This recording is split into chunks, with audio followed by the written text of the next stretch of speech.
now comes trumpeter Alison Balsam with conductor David Robertson to play Joseph Haydn's Trumpet Concerto in E-flat.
Alison Balsam playing Haydn's Trumpet Concerto in E-flat with enormous ease and charm, beautifully played.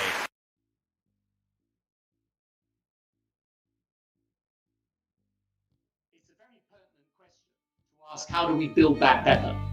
To build back better or whatever. We have a chance to reset the clock and build back better than before. To build back better than before. Remember the terrible damage of COVID as we try to build back from this global pandemic. Joe Biden calls it Build Back Better. Build back better. Building back better. To do things differently. To build back better. We're going to build it back better. And build it back better. My plan to build back better. Start taking all the problems that have been created in education and mental health and start to build back in a positive way. I have launched a booklet called Build Back Better, written after coronavirus. It's about building this country back better. Growing conspiracy following it. It is called the Great Reset.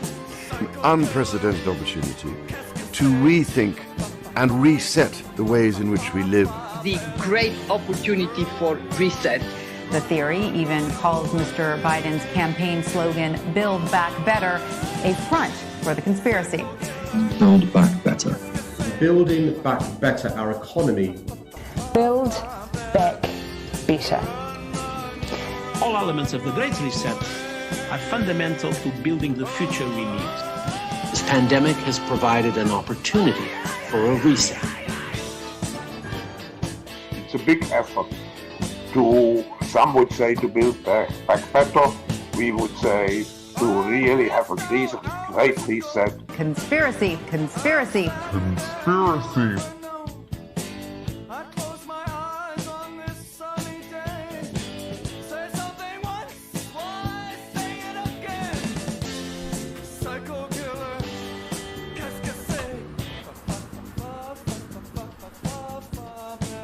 Testing. All right. My microphone said nope at first, but that's okay. Good old Klaus. His face. He's just such a meme. What an alien. Well, everybody. It's good to see you today. We'll kick this on out of here. Just give me 1 second. I have this on maybe just a little bit like that in the background. All right. So today we're going to take a look at this absolute lolcow that has been on the news. Let's see. What is the picture that I'm looking for here? There she is. It's Clarissa Ward. And she's with CNN. We're going to look a little bit into her today. We're also going to go in through the videos and stuff that has made her so famous. Just one moment there. I want to say hello to the people that came into the chat. Doug and Chris Jones are in there. And hello to everybody else that comes in afterwards. And hello to those that are watching afterwards. If you can make it to these, I noticed that as soon as like the live stream stops, there's like no viewership. It's really hard on YouTube to get any views afterwards. It's very interesting how that works. All right, so let's get into it because this person is quite interesting, I have to say. Her name's Clarissa Ward, and she's been with CNN and Fox News for a while. Just 1 second. Here we go. We'll start with the easy peasy Wikipedia. An American television journalist who is currently chief international correspondent for CNN. She was formerly with CBS News, based in London. Before her CBS News position, Ward was a Moscow-based correspondent for ABC News programs. So she's been all over the place real quick because she's been in Fox, she's been at CBS, ABC, and CNN. So, and furthermore, you may have seen her a little bit more in these types of videos. I think you guys know what's going on in Afghanistan, right? Anyway, she's there as a correspondent This is brilliant spelling there, CNN. I must say, look at this. AFG. Okay, so you're just missing the N. You're only missing an N. Okay. Yeah, so here she is in Taliban-controlled Afghanistan. And she's out there now wearing the full kit and caboodle. The very progressive reporter that she is. She's very inclusive and stuff like that. If you listen to like some of her earlier stuff, she talks about how like she needs to be like open-minded and inclusive, and it's like, yeah, okay, I gotta wear this black burqa in Kabul in summer. I don't know how hot it gets up in the mountains there or whatever, but I'm guessing it's not a very fun thing to wear. But yeah, let's see. It's been really hard to actually find the first video, but just take a look.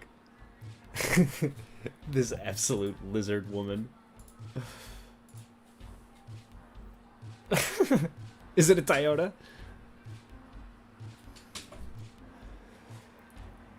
Here we go.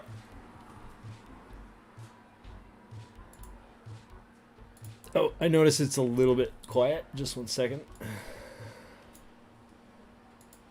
I don't know what's going on there with that, by the way. It should be louder.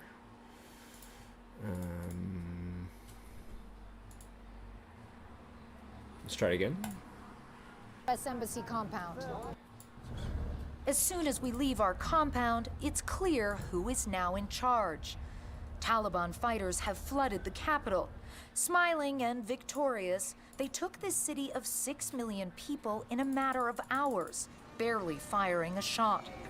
This is a sight I honestly thought I would never see. Scores of Taliban fighters, and just behind us, the U.S. Embassy compound. Some carry American weapons. They tell us they're here to maintain law and order. Everything is under control. Everything will be fine, the commander says. Nobody should worry. What's your... They have their makeup on. Are these guys even Afghani? Something smells real fishy here, guys. I don't know, man. I don't know. Is there... Message to America right now. America already spent enough time in Afghanistan. They need to leave, he tells us. They already lost lots of lives and lots of money. People come up to them to pose for photographs. Yeah, I would say. I think you're all posing for a photograph. Chanting death to America, but they seem friendly at the same time. It's utterly bizarre. At the presidential palace... Hold on. I gotta go back. I'm sorry to laugh in the middle of it. She's such a lizard. Oh my gosh. Listen to this. They're just chanting death to America, but they seem friendly at the same time. It's utterly bizarre. At the presidential... Well, let's explain this.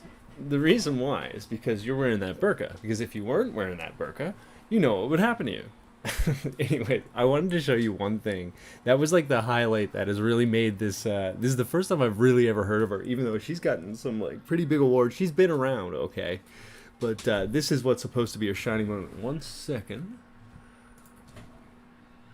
I will play this for a second because I actually got to fix something. There's a blowing door because of a draft, and I got to fix it. But let's play a little bit more of this. Palace, the Taliban are now guarding the gate. They say they're here to fill the vacuum left when the government fled. But the welcoming spirit only extends so far, and my presence soon creates tension. It's because of you. They've just told me to stand to the side because I'm a woman. Outside, ordinary Afghans clamored to talk to us, struggling to process the dizzying speed of Kabul's fall. Actually, I feel nothing right now. We want peace. We are tired of this ongoing war. What does the future look like to you now? You know, I cannot predict even in seconds right now, and I can't predict even minutes right now. So that's why I don't know what will happen tomorrow and what will happen after. You know, in many ways, John and Brianna, the story today is about the people who aren't out on the streets, who don't feel safe, who are petrified. It's almost like they look at her and can't take her seriously. who are wondering what the future will bring, who are hiding out. There are tens of thousands, if not hundreds of thousands of them across this city. We can't see them, and they're not speaking because they're so concerned.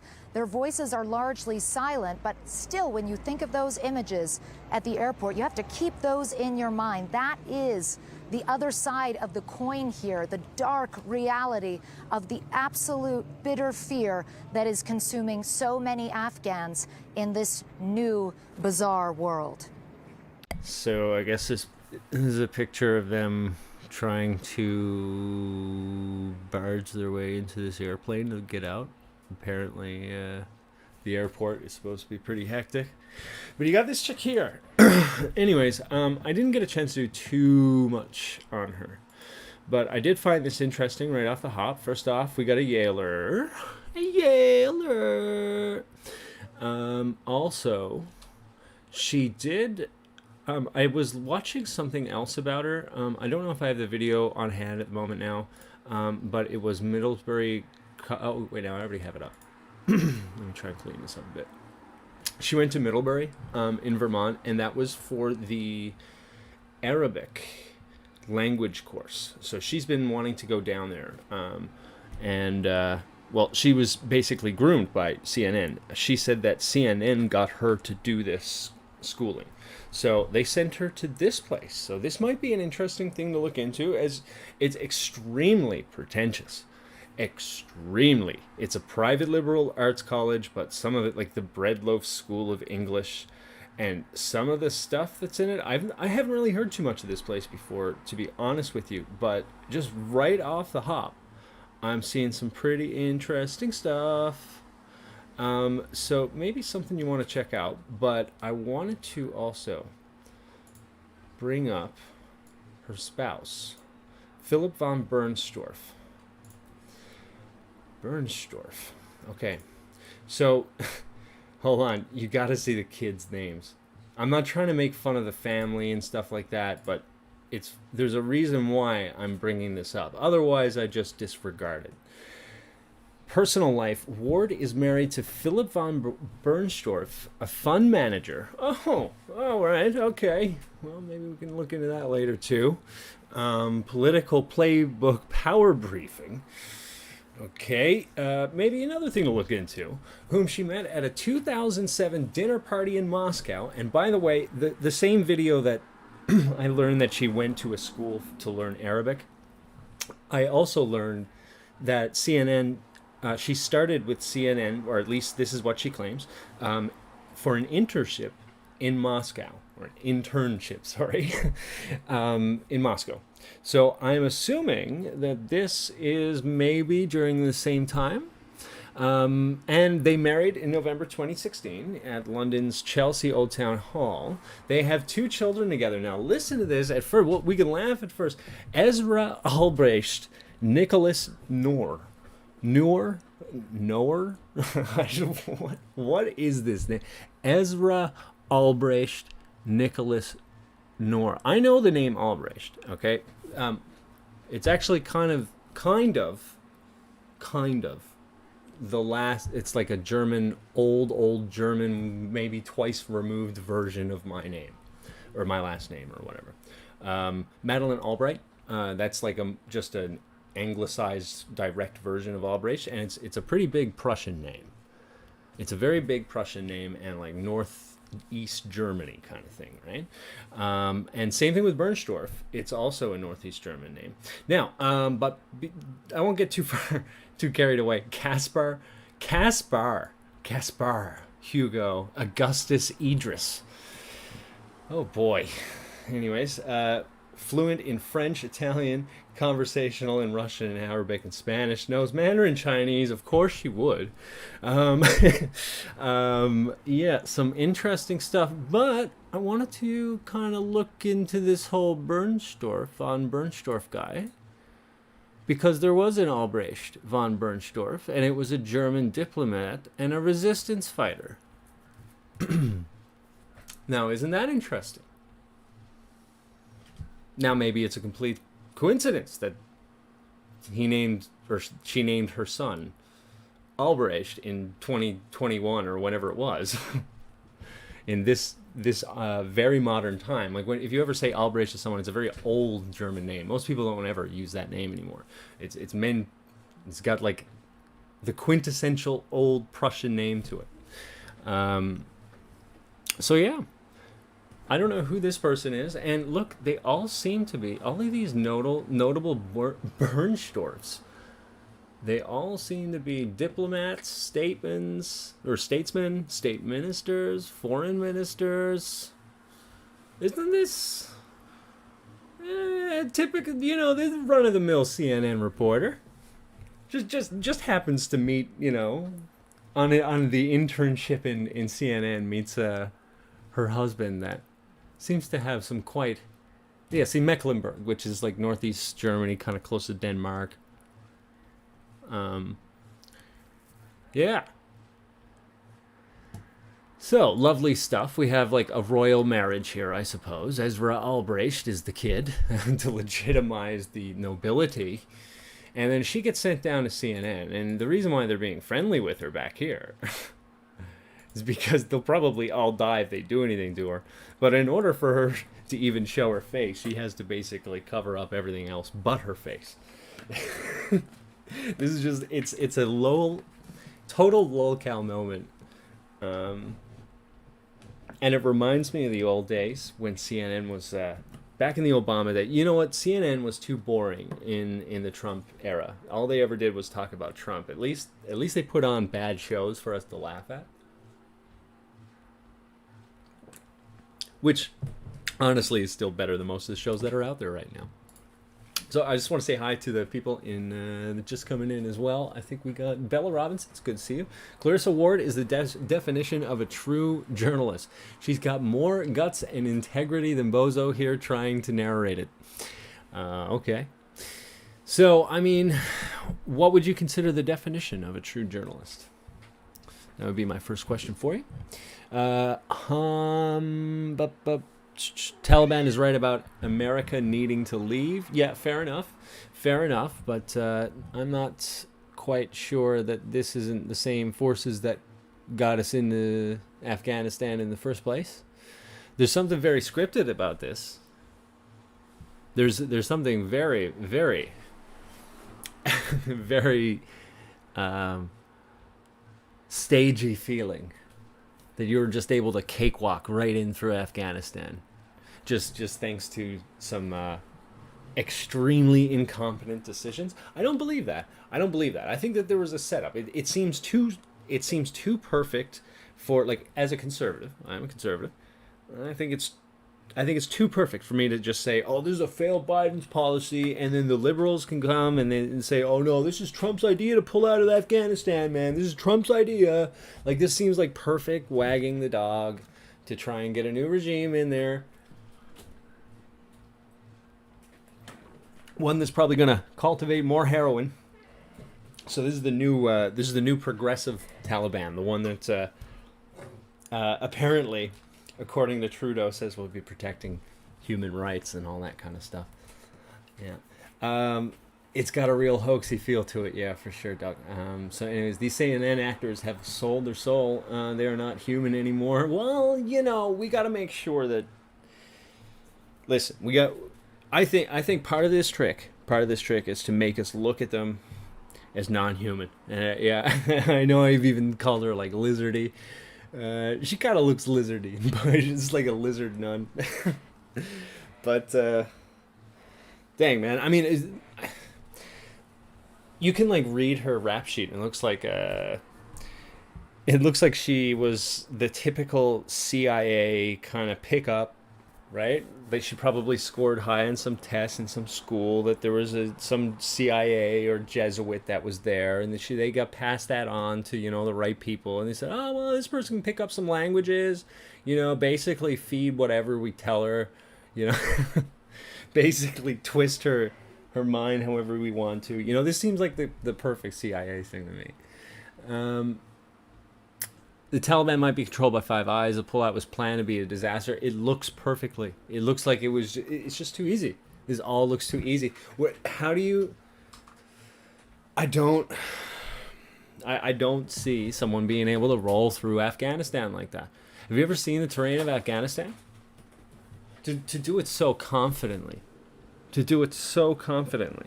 It doesn't make any sense.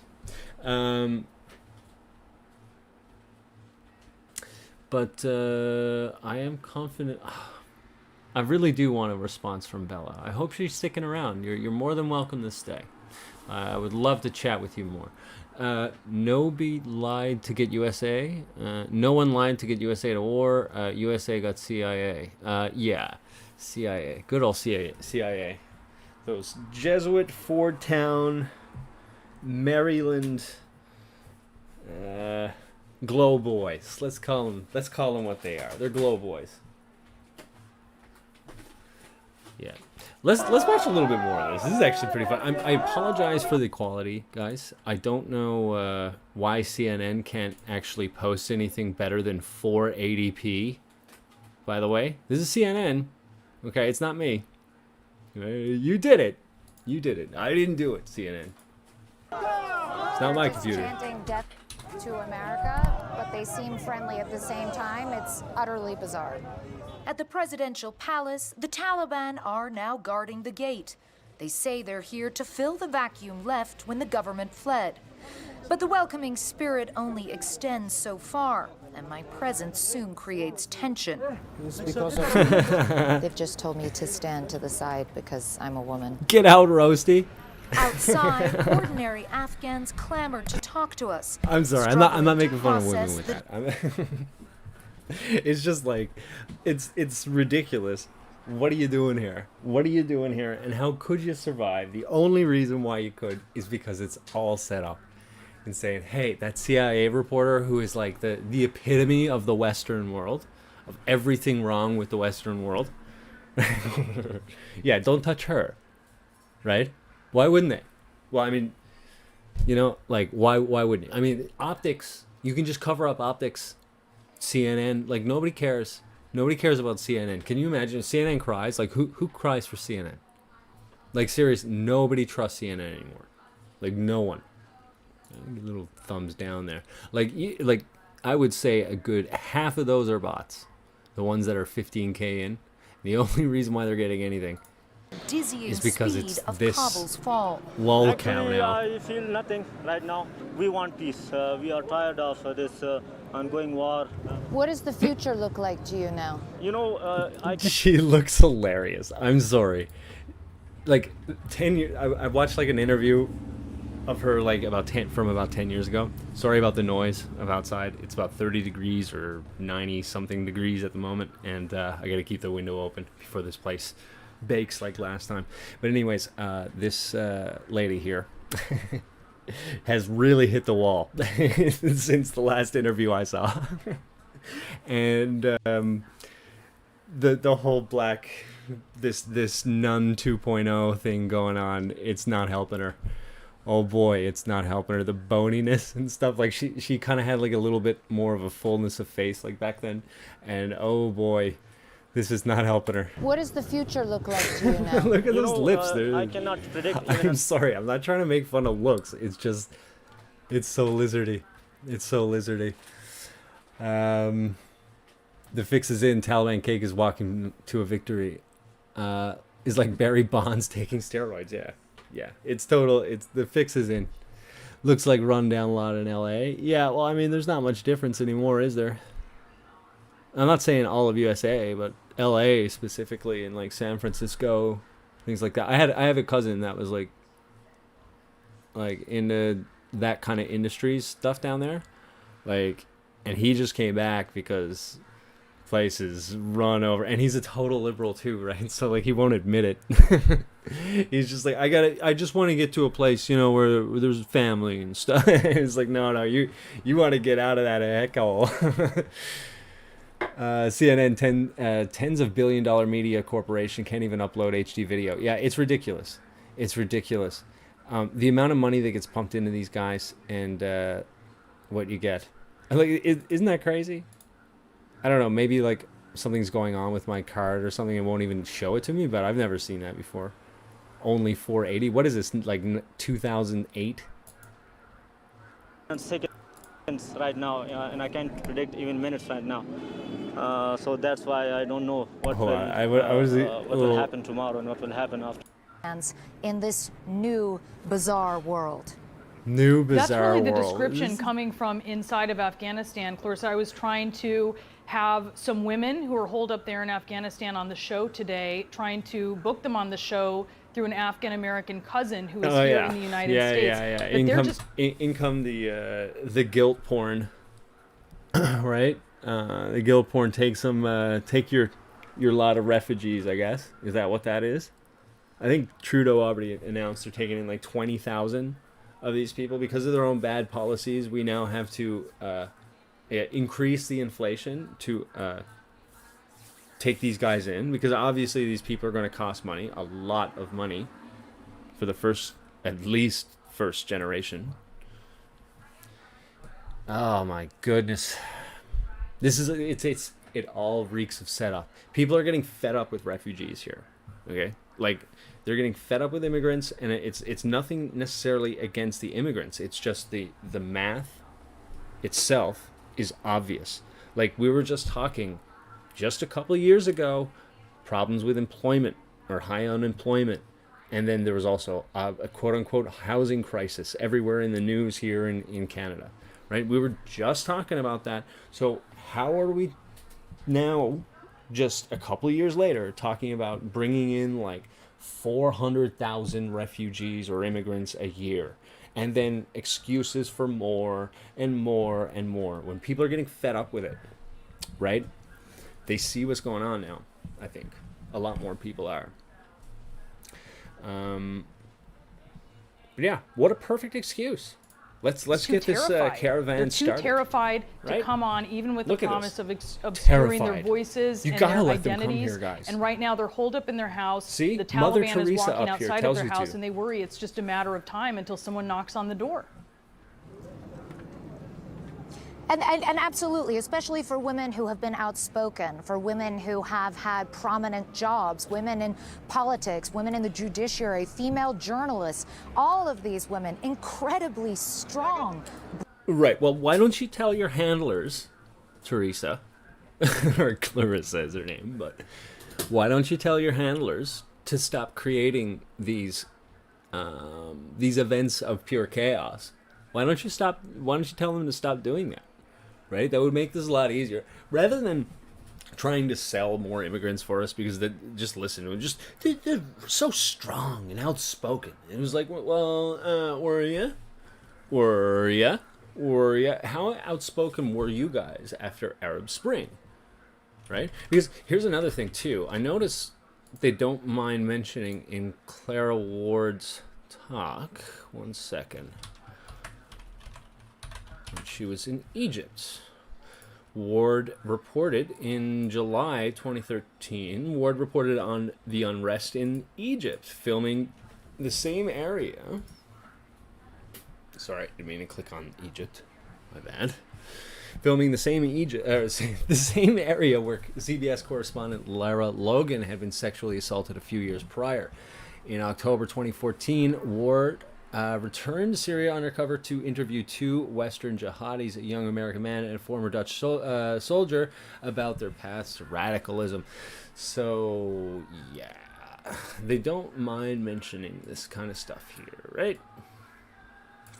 But what do you think is going to happen, right? You have the Arab Spring, which was the Muslim Brotherhood and ISIS and all that garbage taking over the Middle East back in 2011 and yada yada. Well, ISIS was a little bit later, but it's basically the same. It was another offshoot of this move in the Middle East.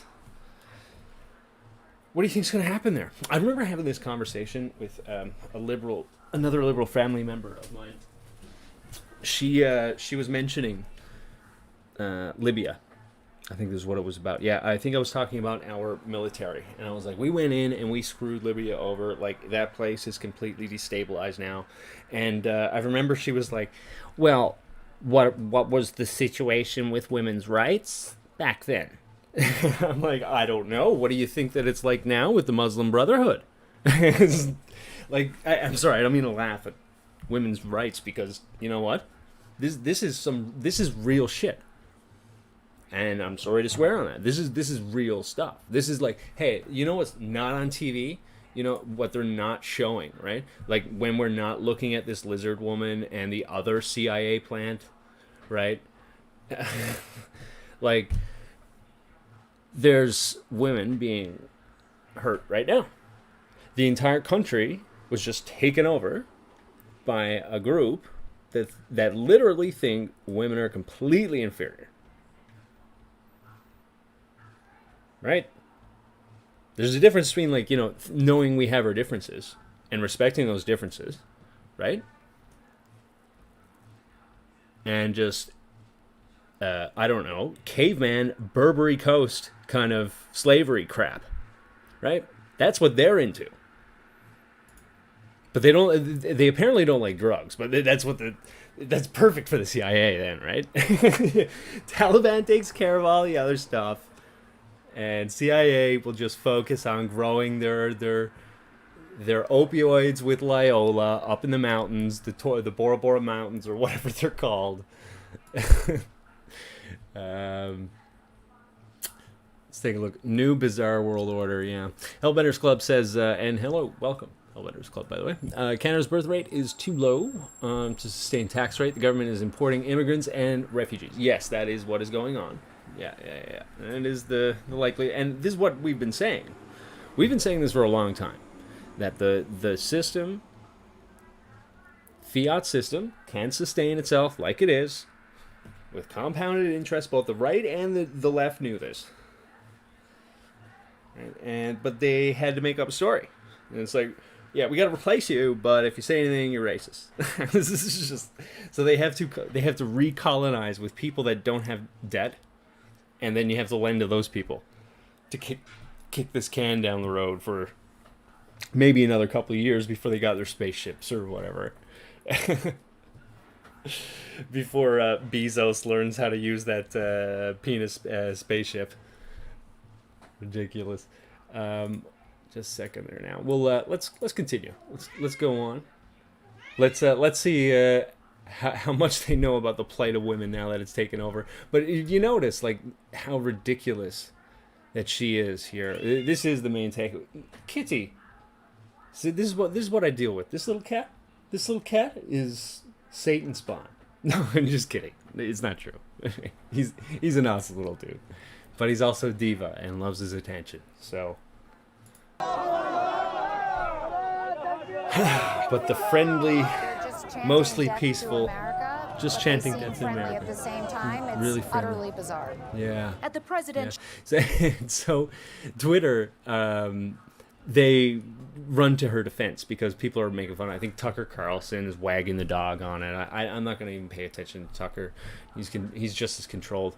But yeah, she has become a little bit famous for being the idiot-looking character that she is. And if you go through her stuff, she really takes herself way too seriously. Like, even for, like, one of the... Like, she thinks she's Michelle Pfeiffer in Up Close and Personal times 10. Like, / Mother Teresa.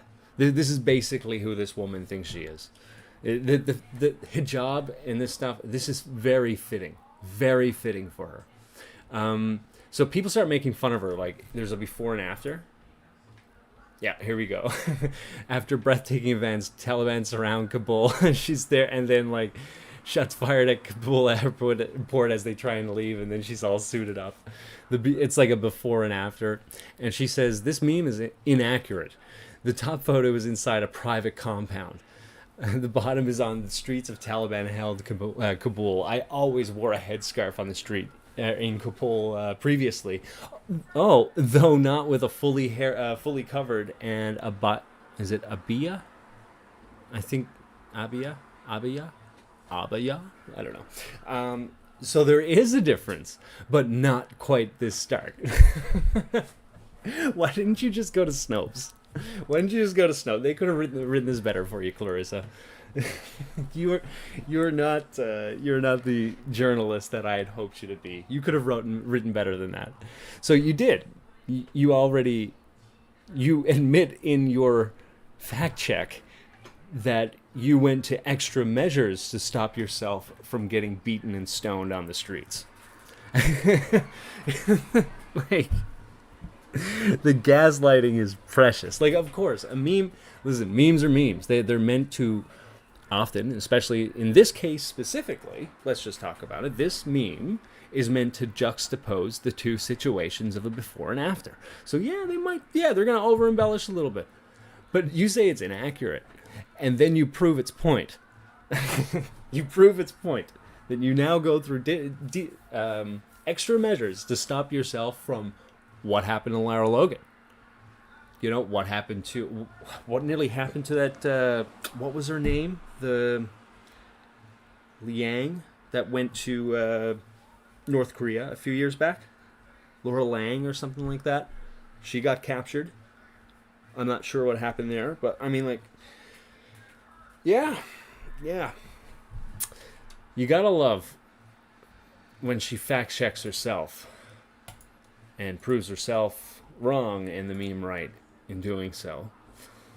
Good old reporters. And like, oh man, let's just look at how they like talk about her everywhere, because she's got like I think she's got like Emmys and everything. Like, to be honest with you, hold on one second. She has a George Foster Peabody Award. Like, it's such like circle pat on the back, diploma factory kind of garbage that they give each other, and it pumps them up. It's very much like Calvinism. Ward received a George Foster Peabody Award on May 21st of 2012 in New York City for journalistic coverage inside Syria during the Syrian uprising. Oh, so very, very brave, stunning and brave. In October 2014, Washington State University announced that Ward would receive the 2015 Murrow Award for international reporting in April 2015. She has also received 7 Emmy Awards, an Alfred DuPont Columbia Silver Baton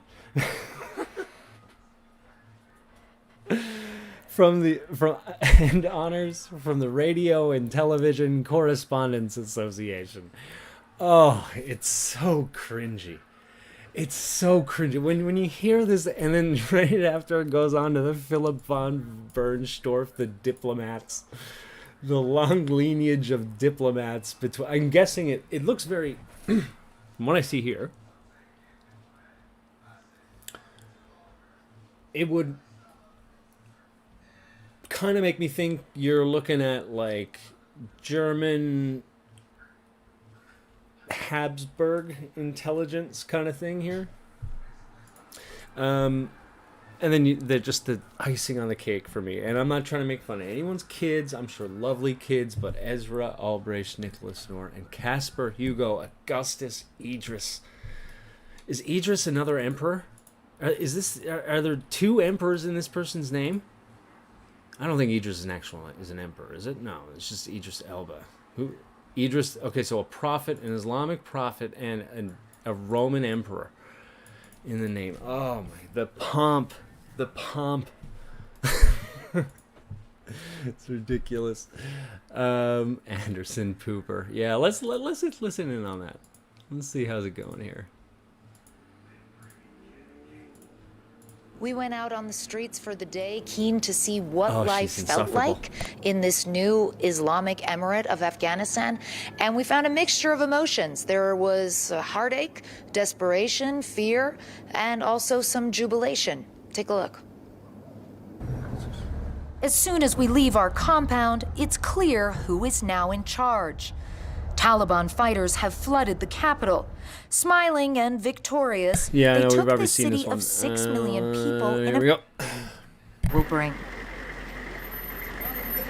Clarissa, we heard in your reporting, first of all, it's fascinating to hear the Taliban say, you know, when we make a promise, we stick to it. Obviously, things were said in Doha, Qatar, negotiation table that did not turn out to be true on the battlefield. And their track record, as you know better than anybody, is pretty horrific in Afghanistan when they were in power before. Women, you know, the Taliban making statements about women being able. Can you? Pretty horrific. Just these soft landings, man. able to continue their educations. Is there really any reason to believe them? Because it's one thing to, okay, allow a girl to go to school. It's another thing what they actually are allowed to learn. Yeah, and I think there's also an important distinction between what they say and then their ability to implement it. So on the topic of women's education, for example, every Taliban commander I have spoken to over the course of the last couple of weeks, and there's been a lot of them, has said the same resoundingly. The Taliban has changed. We learn from our mistakes. Women will be educated through high school, through university, and even beyond if they want that. However, when you start to talk about the logistics of what Oh, this is just the conversation itself. It's just so ridiculous. And Trudeau said the same thing. This is so friggin' scripted. I'm trying to stop myself from swearing. I've been doing that a little bit too much. But it's so friggin' scripted. It's so... Everyone has got that same tagline. It's like, well, what really matters here is, are the women treated properly? And I realized that was what was mind-blowing. I was talking about like my family member that I had that conversation, and it was kind of mind-blowing that was the question. I was like, I mean, I understand that the women's rights are a thing over there, but it was like that was the immediate go-to. There was nothing else. And you were saying that, like, it was almost she was expecting. Sorry, I was... The draft. It was almost she was expecting that the Islamic Brotherhood would be much better on women's rights than a secular. What was his name? It doesn't matter. But yeah, it's just it. I'm guessing this is what's going on. It's like in this liberal media, every time they talk about this stuff, this becomes the wagging the dog issue. Right? It's not about the fact that this is all CIA run and it's a big psyop, right? Like we have this one here at the two lizards, the two lizards of the week, the permanent one, and then we have the flavor of the week. Oh my goodness, really? This is the flavor of the week. what that actually looks like, you run into problems, because then suddenly they say once women hit puberty, they can't actually be educated in the same building as men, as boys, because they need to be segregated. So then there need to be girls' schools, which haven't actually been built yet. Ergo, these women don't end up getting educated. Like, you freedom fighter, you.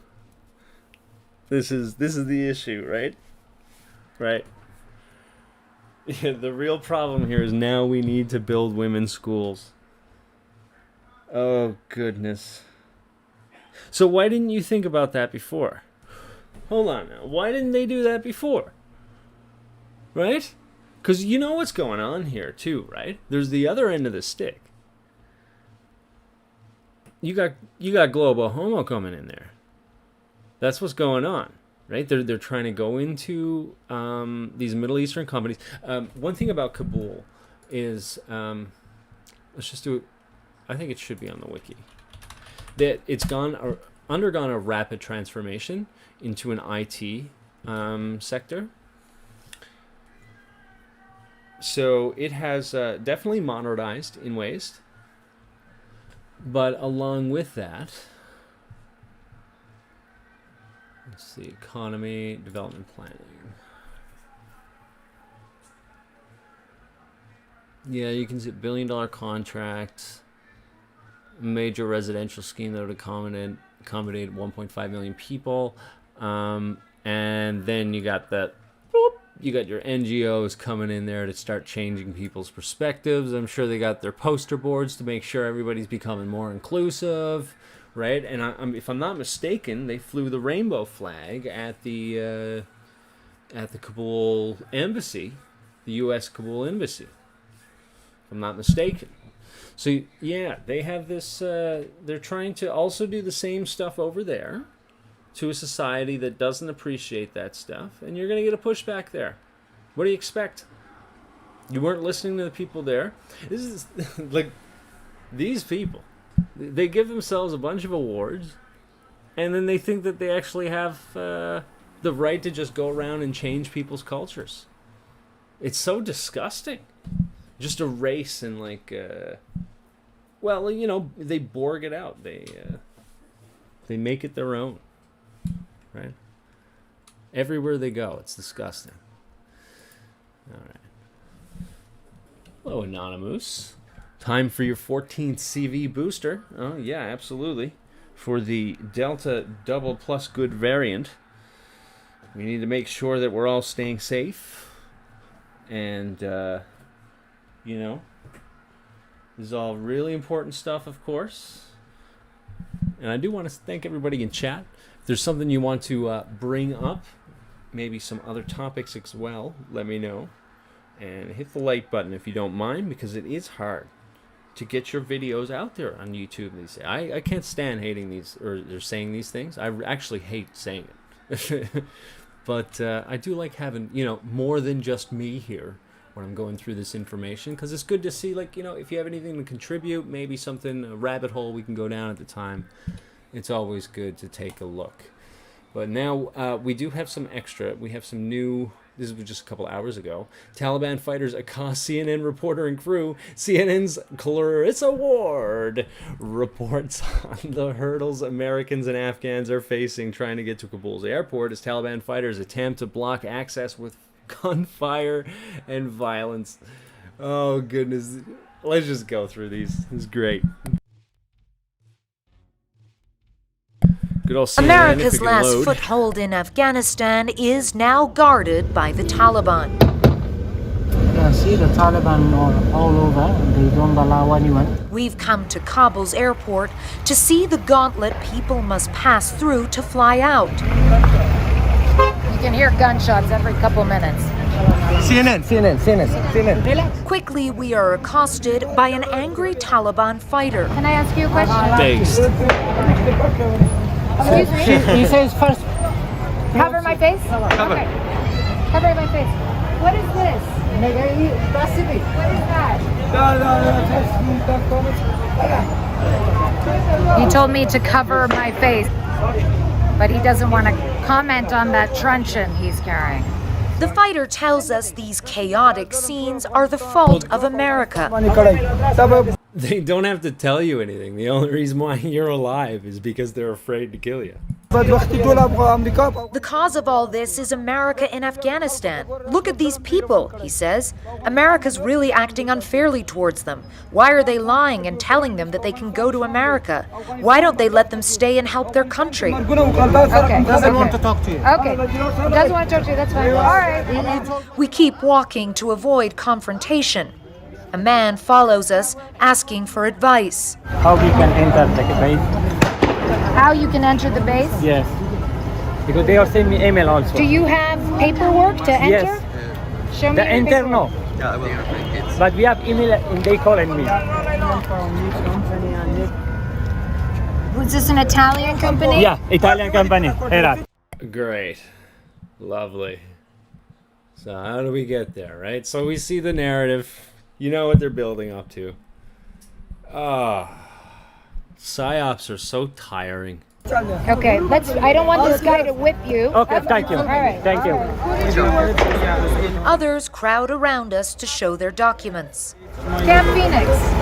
You worked at Camp Phoenix. It's my HR letter. Yeah. You were a translator? Yeah. Okay. Sorry, I mean, what we are doing. So they're saying they all worked at American camps as translators for the Americans, and they can't get into that airport. These Taliban fighters are a little upset with us, so let's keep going. We decide to leave and head for our car. The fighter takes the safety off his AK-47 and pushes through the crowd. Stay behind him! Stay behind him! You can see that some of these Taliban fighters, they're just hopped up on adrenaline, or I don't know what. It's a very dicey situation. Suddenly, two other Taliban charge towards us. You can see their rifle butt raised to strike producer Brent Swales. When the fighters are told we have permission to report, they lower their weapons. Look at the peacemaker. Like, stop making yourself the story. These people make themselves the story for a reason. They put their, like, part of it is for us to focus on them, right? And then obviously Tucker has to make a story about her, right? Which he did. I don't know if we'll really get into it. I don't like giving that stuff attention because it's more wagging the dog. But I appreciate this show. I appreciate this puppet being dragged through the streets of Taliban-occupied Kabul.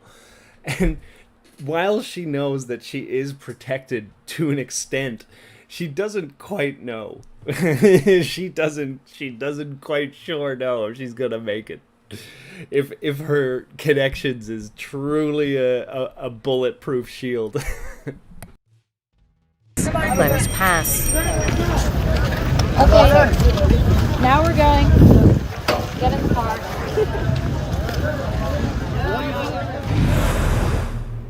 And you can imagine, Jake, I mean, this is us. We are a news crew. We are clearly Western. And still, we were exposed to all sorts of insanity. If you're an ordinary Afghan trying to get past those Taliban guards and trying to get in to the airport, I mean, I don't see how you're able to do it. I don't see how you're able to really get in unless you have some kind of a contact or a connection or you're able to arrange something somehow. But as I said, the infrastructure simply isn't in place to even begin to do that. So as a result, you have all these poor people sitting outside the airport for days on end now. And it's their last hope. But frankly, Jake, there's no real hope. Jake Tapper. Oh, did you see, was it Jake Tapper that was on all those Project Veritas calls? Jake Tapper. As soon as we arrived to the hospital... So ridiculous. Okay. Yeah, this is pretty sad, too, with the earthquake in Haiti. Well, it looks like it's about to get Clinton again down there, isn't it? This is another great one, actually. If you guys don't mind, just give me one moment. Let me take a look at the chat real quick. They don't allow us to homogenize. They tell us that borrowing from culture is appropriation and not appreciation. But everybody's Irish on St. Patrick's Day. Yeah. Yeah. Well, they pick and choose, right? It was never meant to make sense. It's like, I think the whole part of this was to make us get lost in those details, right?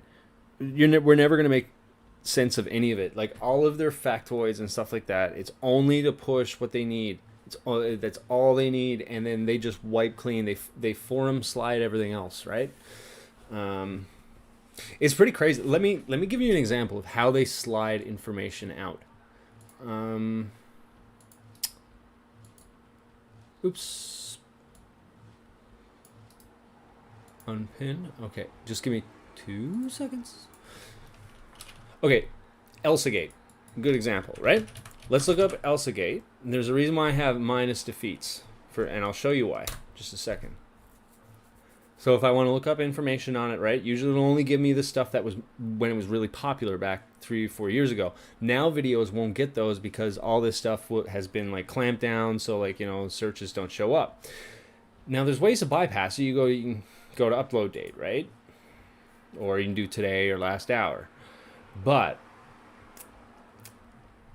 when you do that, you have a bunch of episodes, or you have this Angela Boy man that is constantly uploading stuff about defeats of my favorite ElsaGate villains, 404. So it's just garbage, stupid, like, videos that are generic, meant to flood searches, right? So what I would do is go minus defeats, and it helps clean this out a little bit.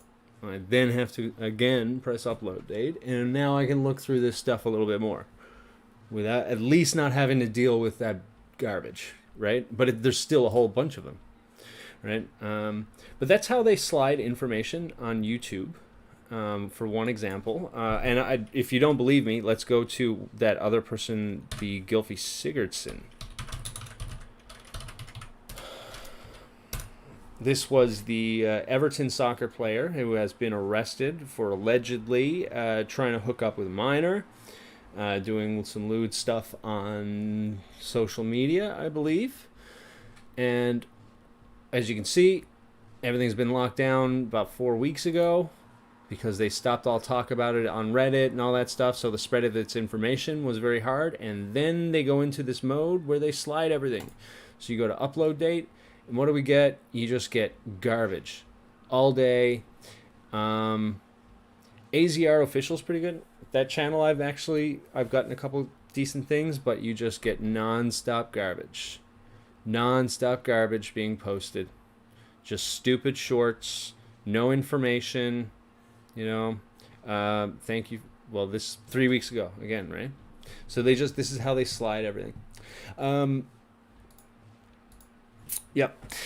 And back to the chat.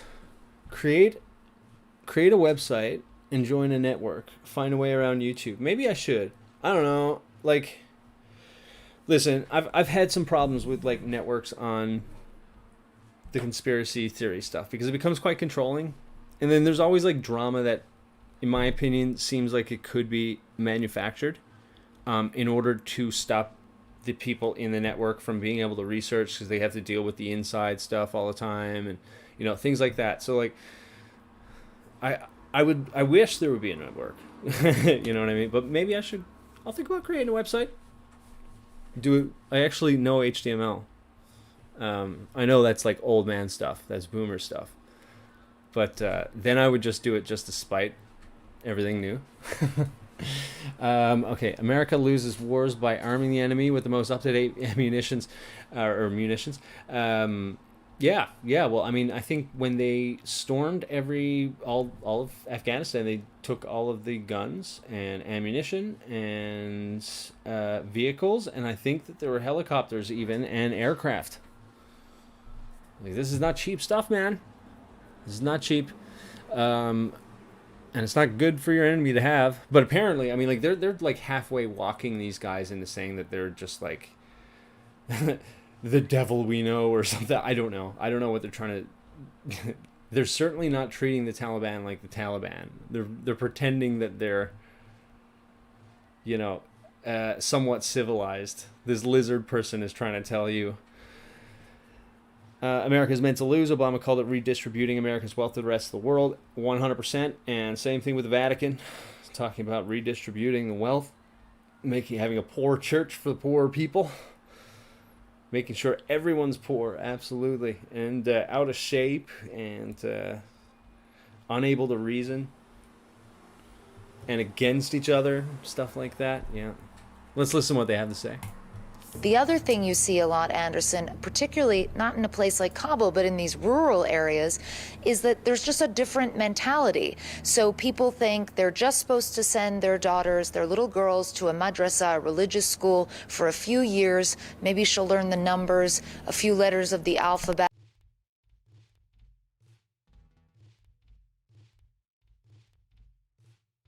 Oh, sorry. You can tell, too, that she really feels like this is her moment. And she'll learn how to recite Quran.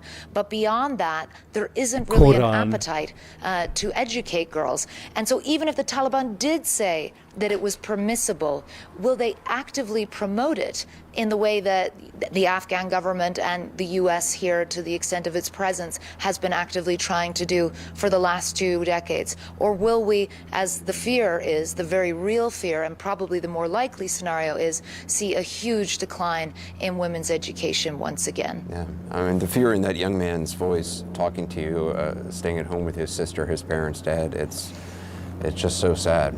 Clarissa Ward, thank you for being there. Please be careful.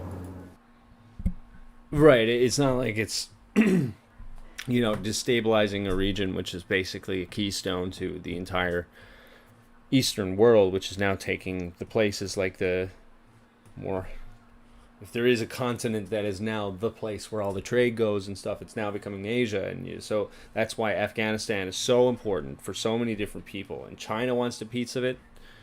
They, if I'm not mistaken, share a border with Afghanistan. So they would love a destabilized Afghanistan so they can do the same thing to Afghanistan as what they did to Pakistan. That would be one reason why we'd have it. Look at this lizard. Oh my goodness. You know what? I think I am going to be spending a little bit more time maybe digging up on these people. Isn't this interesting? German-Danish noble family of Mecklenburgian origin. Hanoverian minister who accompanied George I to Britain when he became king. Ooh, deep roots. Deep roots. I don't see any Dutch roots. It's interesting. But, yeah, statesman, states minister. Danish and Prussian statesman. Danish statesman, diplomat, Prussian foreign minister, Danish military officer. And I mean, remember, like, were these the days of Friedrich? Nah, Friedrich was way earlier, wasn't he? Way earlier. Danish military officer, public official, diplomat, politician, resistance fighter. Who is this person? Because I'm guessing that child was named after this person. So, okay, hold on. When I clicked his name, it sent me to this. The Solf Circle was an informal gathering of German intellectuals involved in the resistance against Nazi Germany. Most members were arrested and executed after attending a tea party in Berlin on the 10th of September 1943 at the residence of Elizabeth von Thaden. Okay. Oh, all right. Count Albrecht von Bernstorff, the nephew of Count Johann Heinrich von Bernstorff, the German ambassador to the United States during World War I. Lovely. And of course, guys, I don't try to talk about these people, okay? I don't try and talk about them. But wouldn't you know it, on that same day, Father Friedrich Erxleben, a well-known Jesuit priest, was there. Isn't that lovely? Isn't that lovely? You can't get away from these fuckers, hey? I'm sorry, my language is so... These guys will show up everywhere in history. Everywhere in history. Look at this. Of course he was. Of course he was at the same tea party. Lovely stuff. Lovely stuff, hey?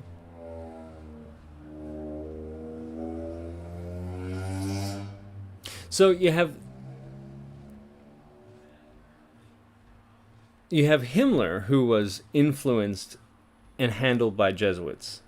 And then you have the resistance, also handled by Jesuits. And that's the replacement theology side of stuff. Isn't that interesting? I know there's a little bit of a kind of a far connection. And we are talking a little bit further back in history. We also do have another one here. Albrecht von Bernstorff. A Prussian statesman.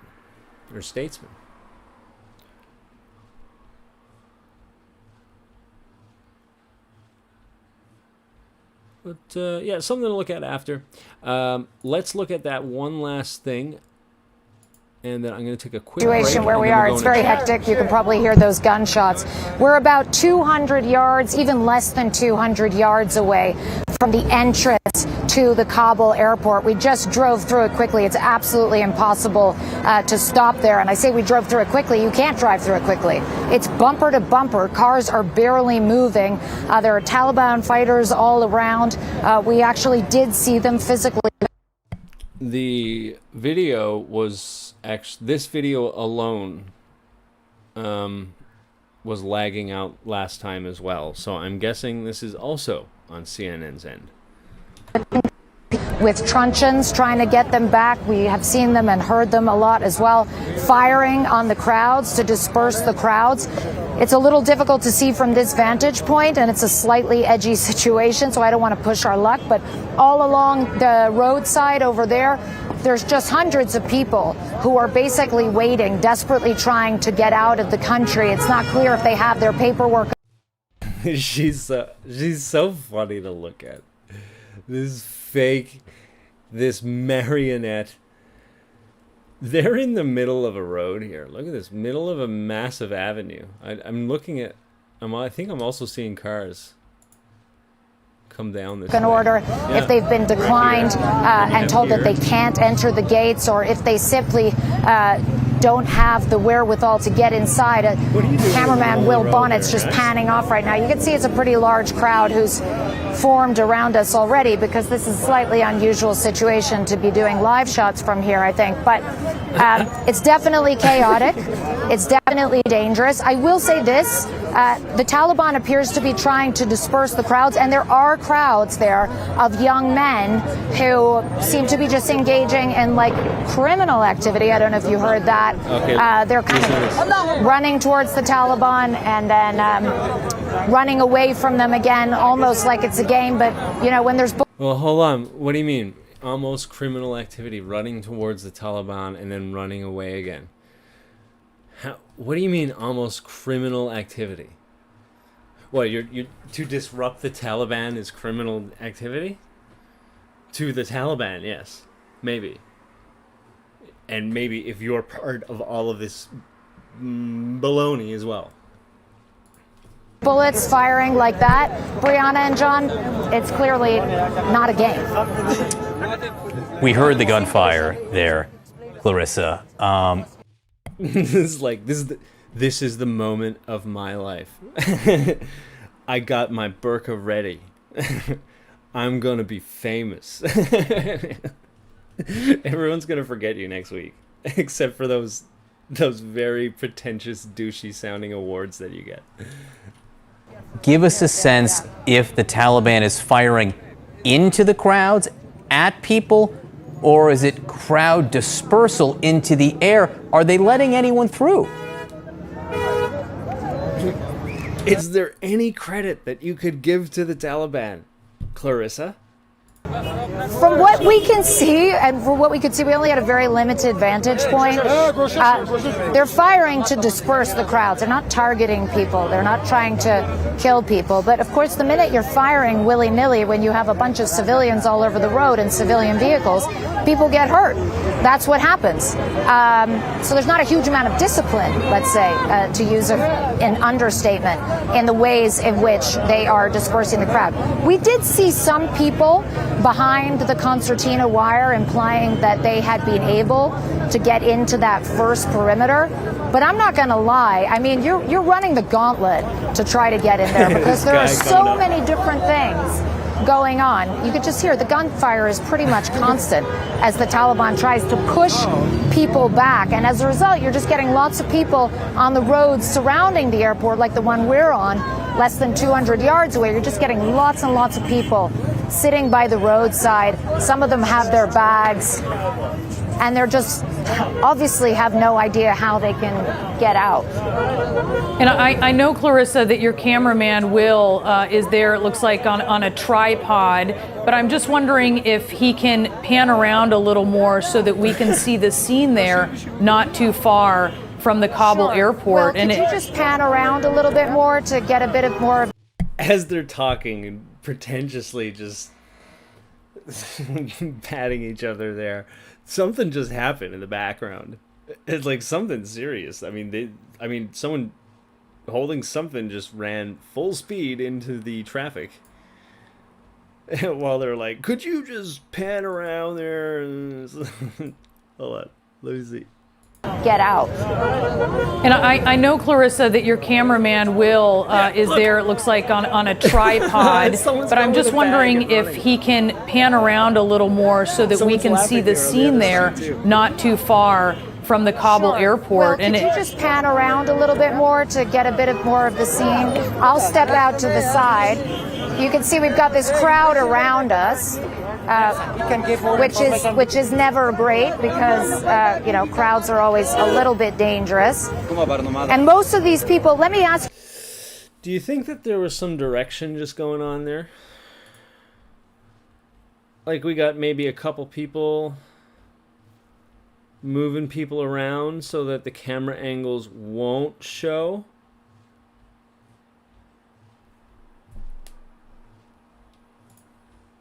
maybe this guy is meant to wag the dog to scare off female people. You know, like this stern look. You know how that could affect. Looks like on a tripod, but I'm just perfect. wondering if he can pan around a little more so that we can see from the Kabul airport. Will, could you just pan around a little bit more to get a bit more of the scene? I'll step out to the side. You can see we've got this crowd around us, which is never great because you know, crowds are always a little bit dangerous. And most of these people, let me ask you, sir, are you waiting here to get out, or what are you? These people, let me ask you, sir, are you waiting here to get out, or what are great because you know, crowds are always a little bit dangerous. And most of these people, let me ask you, sir, are you waiting here to get out, or what are you doing here? Yeah, the most of the people they're traveling here, they're working with the American, with the ISAF. Right. They all have the documents for the recommendations, everything. Right. The Joe Biden every day they announce we take these guys they're working with the American or with the ISAF. Yeah. We take them to the America. But they are liars. Yes, they take these guys. They have. Did you work with the Americans? Yes, of course, of course. There is all like more than 50,000 people there crowded here. Today, all of them has gone to the homes. This is so less people now. They're here. Fewer people here now than yes, a couple of days ago. Yeah, our home is here. But all there's many flights Did empty. you try to get in? Yeah, but the Taliban didn't let you to go in. Why? If they're not let you. What did they tell you? They're telling us just stay here. The American says we take these guys. They have the American passport or American British, or they have the green cards. We take him. Otherwise, you have to stop here or to stay here. We tell them we cannot stay here because every day, the Joe Biden says we take these all the Afghan workers there help us. Right. We take them to the America. The accent, it sounds like Joe Biden. Hold on, real quick in the chat. Let's see. The big club we ain't in. Yeah, good old Carlin. We're speeding toward Revelations at breakneck pace. Some people are saying that we're somewhere around 13.3 Revelations, somewhere around there. 13.4. Government can only grow until it explodes. They lose, we win. Free, intelligent people rule the world, and propaganda won't suspend logic. Yeah, I mean, the problem with trying to shut down logic is that you have to shut it down within everybody. I think there's always a lineage of it. You're never going to get everybody. It's like the human spirit, you know. It's like it's something that hard to completely crush. Although I will tell you, they're doing an interesting job with it these days. Just sitting around playing Hidden Hand. Nothing to see here, folks. I guess was that one of the Albrechts? We definitely didn't stage this. There's like 20 friendly dudes, chaotic, right? Hurry up, line up there, make the crowd look bigger. Yeah, that's it. I was looking at some waving and things like that, and people kind of running around this circle. Something's weird about this. Something's doesn't quite seem natural. Not quite seem natural. All these videos are to humiliate America. Yeah, I think that there is a strong demoralization component and contingent to this PSYOP. Because I think that on some level we're looking at a PSYOP of some sort. That's for sure. Hand on hip in the back, fixing his hair. These people are more interested in being on the news than they are worried about what's happening. Yeah, one thing I was noticing too, every shot that goes off, she's scared. She'll react to it. It doesn't at all faze them. Have you noticed that? I don't know if I can get back to one maybe. I don't want to keep going back on you guys. I'm sorry. Why are you here? Just yeah, world star. All right. Let's play this out. Have you applied? Have you tried to apply? Yes, of course. And what happened? They tell us you have to bring the HR letter update for the 2021, but it's impossible. All the companies locked down in 2014. It's very hard to find lots of people in the same situation. Yeah, all the same. They have an HR letter, but they doesn't have the recommendation letter. But most of them they lost their badge. Right. So what's your message to America right now? It's our message to America. We help the American people, so that's their jobs to help right now here. There's a very bad situation. If someone know that you work with somebody, so the direct I'm just gonna fake. Right. So they. Here we go. This is a plausible theory that I'll start with. All of these people are being bribed with a trip to America. As long as they play along, they point out everything that they need to, they stand where they need to, and they talk to this dumb lizard over here. And they don't kill her. Right? That's why she's not so scared. And they'll protect her as well, I bet you. It's like a little posse. And I know for a fact, Canada just mentioned Trudeau. He mentioned 20,000 are coming up here. So yeah, sounds like a pretty good gig, right?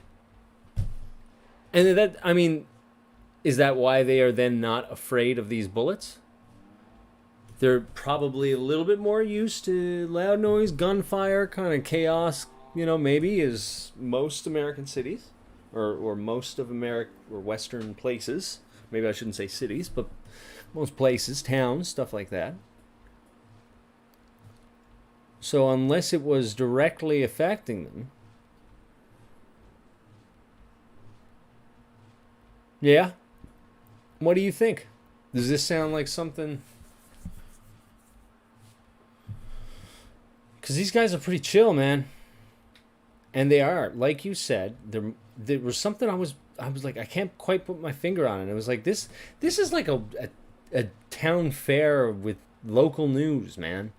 You know what I mean? This isn't a takeover. This isn't the feel that I get from this, anyways. I mean, again, I'm just going based off of theorizing, of course, but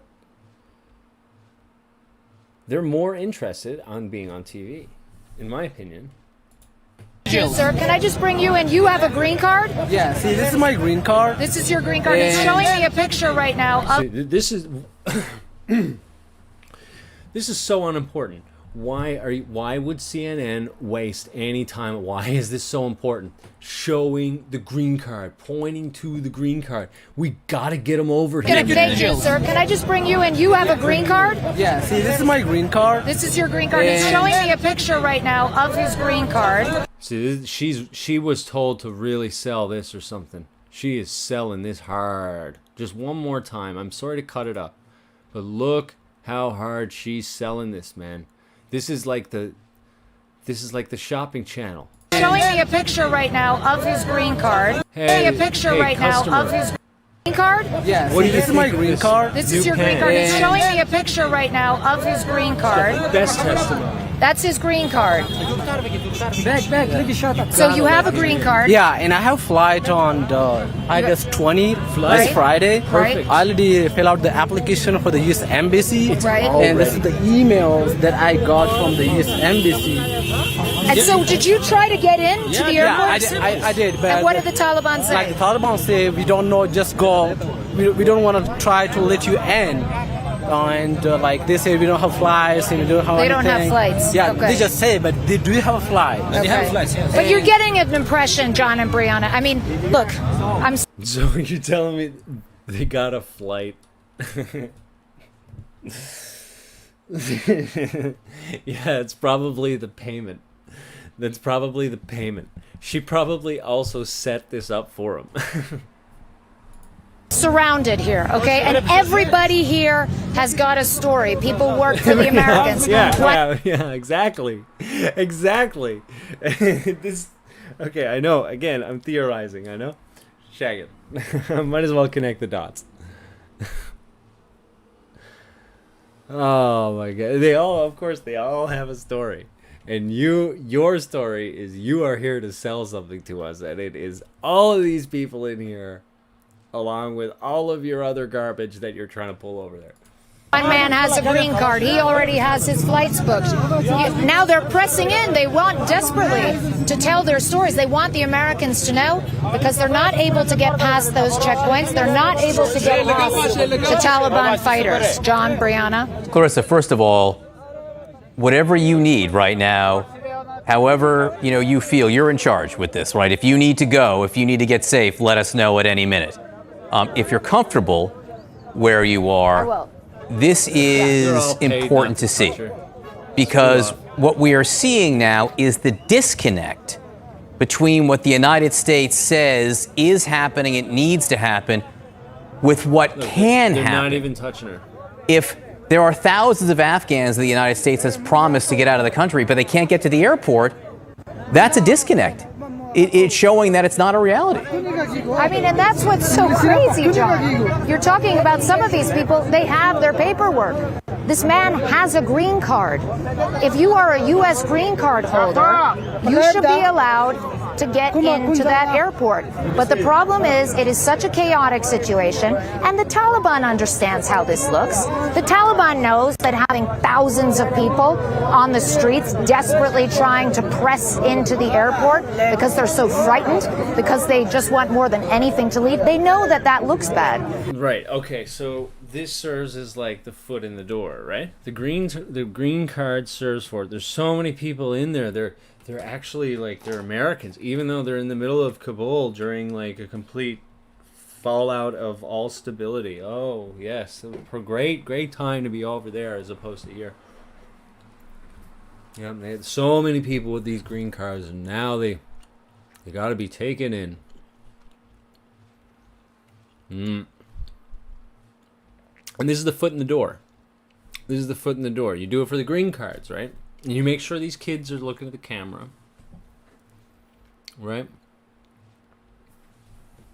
What's going on over here with this guy's lip? So it is not entirely surprising Okay. that the Taliban is not exactly embracing this sort of mass exodus. The question becomes, what recourse do these people have? How can their safe passage be facilitated? And we're not getting any sense of how that could happen.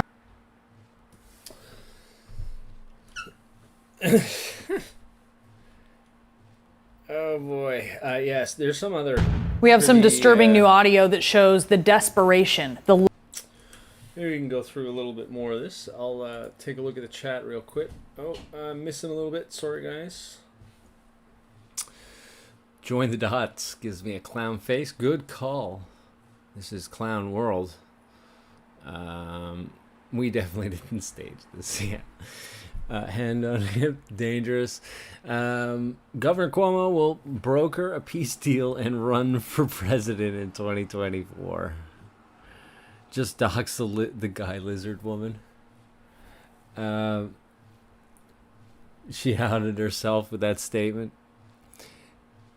Yeah, green card said 7 times in 8 seconds. Yeah.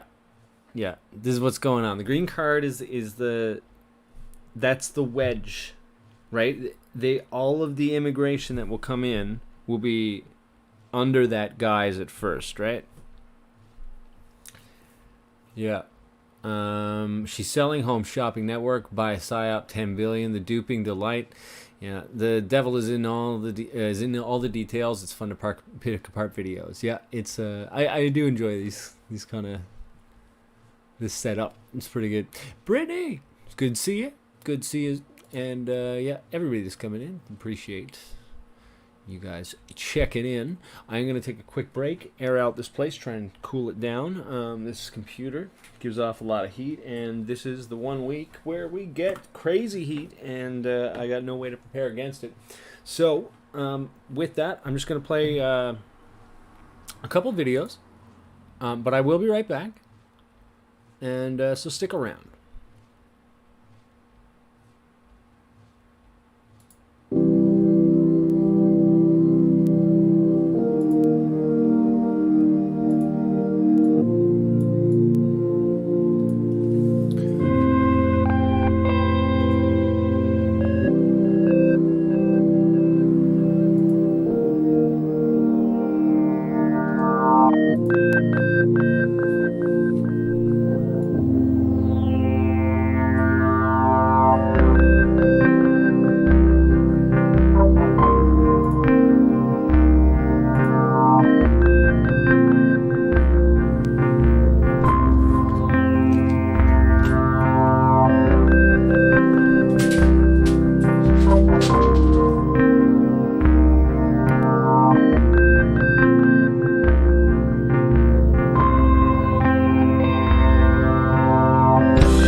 like this. Because I just have to do one more thing. Let's see if I can find it real quick for you, actually. This one was really good.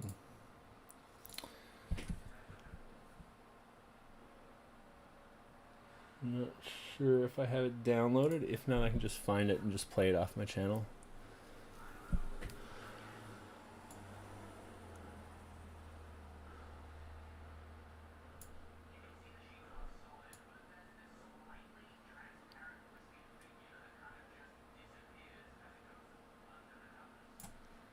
Yeah, I'll just play it off my channel. Sorry about the wait, guys. Just be 1 second. Bear with me. We have already seen that one. Because I'm a woman.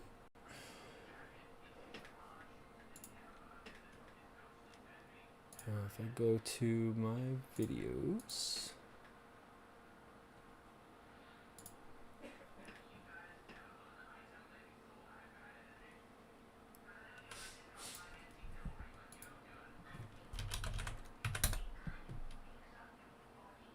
Yeah, this one here. All right.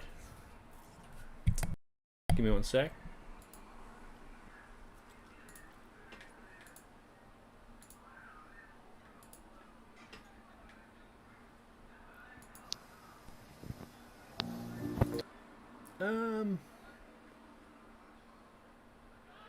Oh, actually. This is in that church, by the way. Just to show it, this is the cathedral that I was in Quebec. It's a Jesuit cathedral.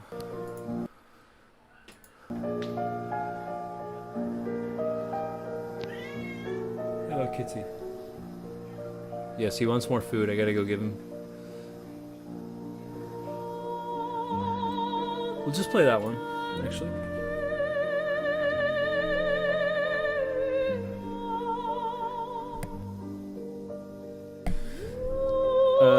In French, up on the top, it reads, well, word for word, it's, I will make rain, or I will make fall a rain of roses. And you can see the roses back here. This is very much like ISIS. Okay. And you can see up here you have the, well, baby Jesus. It's really Tammuz with 2 fingers up in the air.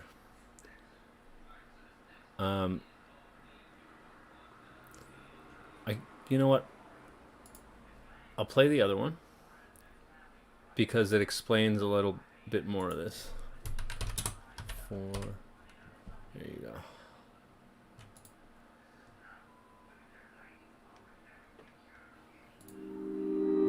There you go. Film or feed the kitty. So I'll be right back.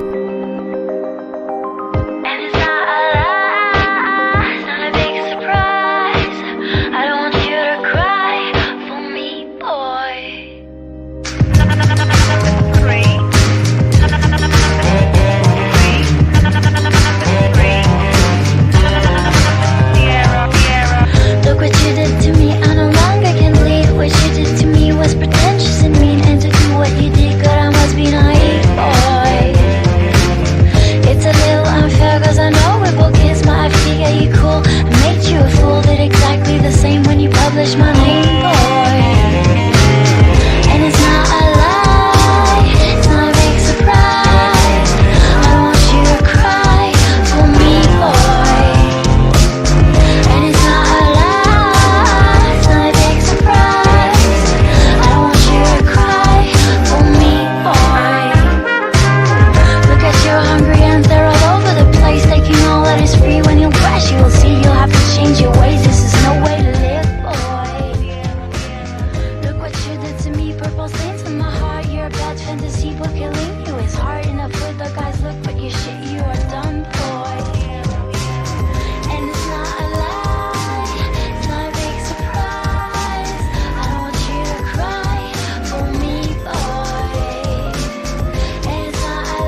right, I'm back.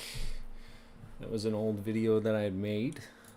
Thought the song was kind of fitting for it. That was a very interesting cathedral, I gotta say. Very beautiful place. But in it, there's some very disgusting secrets. And it's quite obvious if you like look at it, it's like okay. For example, I don't know if I have a picture that could show it at the moment, but this chair that you see here, this is up at the altar, okay, and this is an Aquila. I mean, this is plain as day. It's an Aquila. But behind this chair, the throne or whatever, this is the archbishop's chair. I forget what they actually call it. The decoration, there are different items, okay, and the way that they're placed is 100% like the tree of life, like the Kabbalah tree of life, with the notches, the nodes, right? It's like in the same places, the exact same places, and it's like different church stuff. So like the mitre, the lantern, the staff, you know, things like that, right? But it's all perfectly placed to it. There's so many different things like that. This church is kind of one of the Jesuit crown jewels in a way. This is there as well, and you can see these rays. It's sun worship. You have everywhere. You have, when you have the hand, they have the two fingers up everywhere you go. This is all taken. Those pictures that I took. That's in the church. This is in the church. This is such a creepy. This picture really kind of. The more you look at it, man. And then you have the lilies. So, the French and the the lily is. They see it almost as a control symbol, and it is a control symbol. The fleur-de-lis is a control symbol. It's like it comes from Babylon. But it's how the church practice control over the French, specifically the Quebecois in this case. This picture wasn't from there, but it was just to show this is actually from Quebec, and you can just see how much elaborate detail, immaculate detail was put into this church. They have such pride in this church, actually. But yeah, you can see it's basically the same things. Same kind of crowns going on. This is not Mary, and this is actually Tammuz and Semiramis. Like it's not. It never was meant to be Jesus.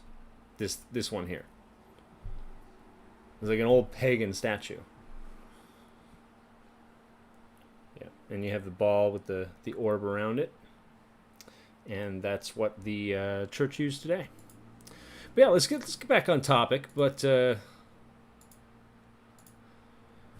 Rosicrucian, yeah, the Rosicrucian symbolism inside of that church is mind blowing. Actually, I did not get around to do nearly enough exposition of that cathedral. It's intense. It's intense.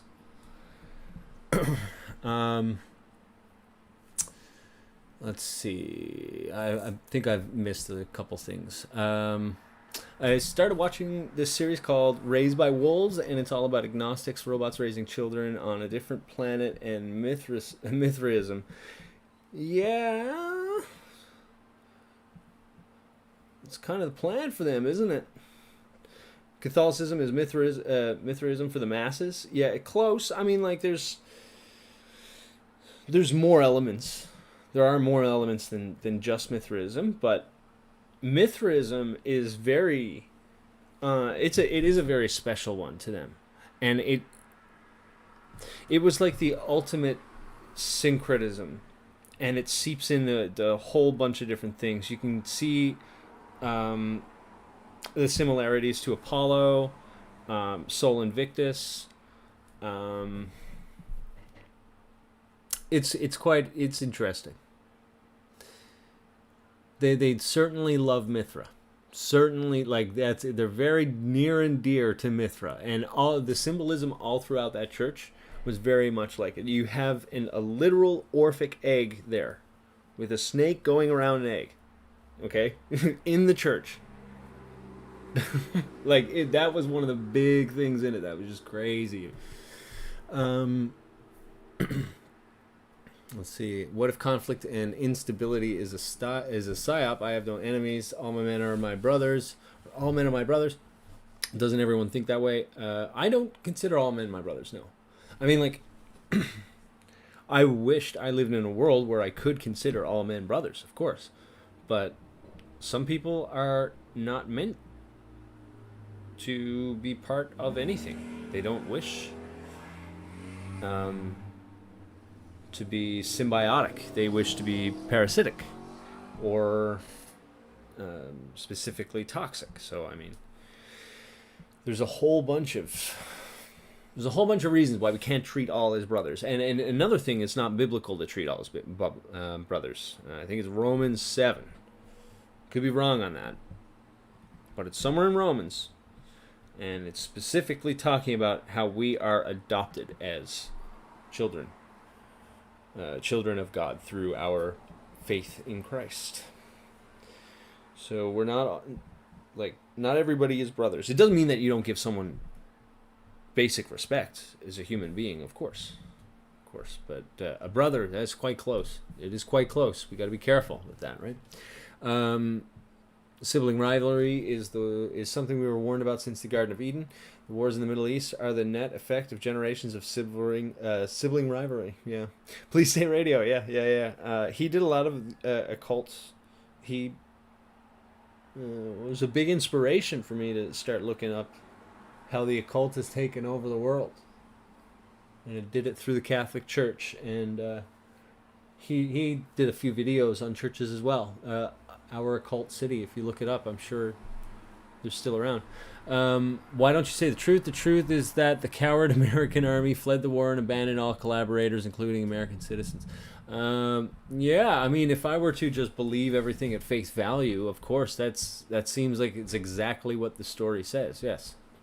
I would certainly have to say that, but if you're going to come here and say that mainstream media narrative is the truth, and I can't question that, well, no.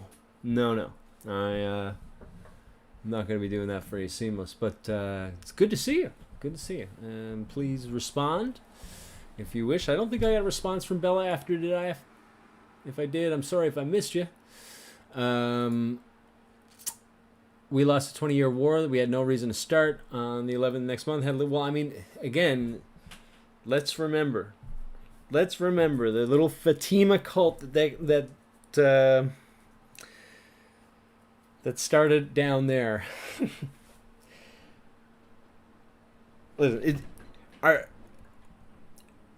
if there's anyone in the chat right now that can state their case for how the Taliban, Al-Qaeda, ISIS, all of these groups aren't directly funded and supported by different intelligence agencies from the West and or East. It's all this one world government, remember, that they keep talking about right now. You know, if you don't believe that, please stay, and please state your case in the chat. Because, I mean, let's be honest here. These wars, we have a lot more part in these wars before they even start than what is recognized in the media. And then these people come down. Like, this is the thing, right? Like, she acts like, you know, she's covering it all, you know? This is all the world's a stage this is al dente pasta of all the world's a stage. that look. Oh dear. Let's get her off that. Let's get perspective now from Thomas Friedman, New York Times foreign affairs columnist, best-selling author of many books, including. So let's see what.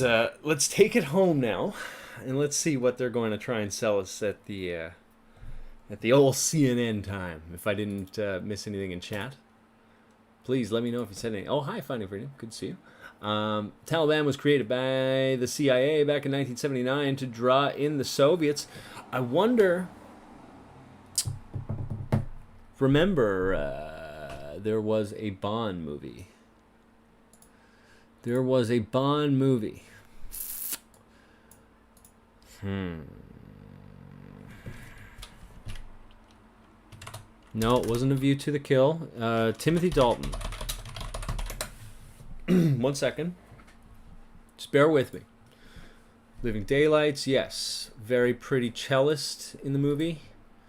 She was a little bit underweight, but still quite a memorable Bond girl. I think this is how I'm mining this. The Living Daylights also went into Afghanistan.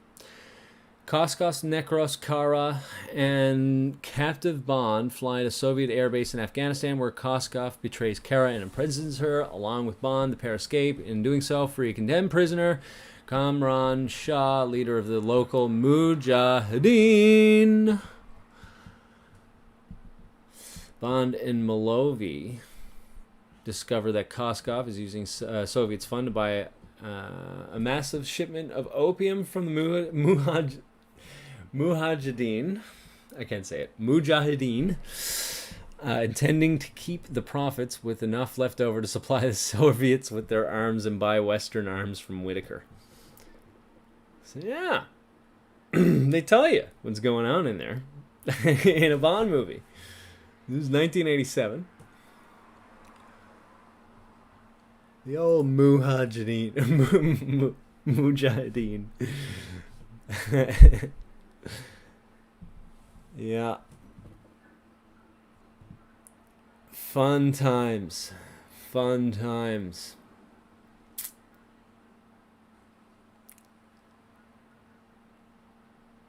The modern phenomenon of jihadism that presents jihad as the casus belli, or cause to war, for insurgencies, guerrilla warfare, and international terrorism originated in the 20th century and draws on early to mid 20th century Islamist doctrines such as whatever, don't care.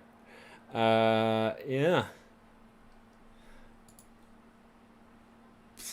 I bet you the more you look into this stuff, you'll find yourself a little big round hat. Little big round hat. Yes. Let's see how the chat's doing. Jimmy Carter and his national security advisor funded and armed the Mujahideen, or the Mujahideen. That was the forerunner to the Taliban. Yeah. I can't say the name, but I know. Yeah. They are the forerunner to the Taliban, for those that don't know.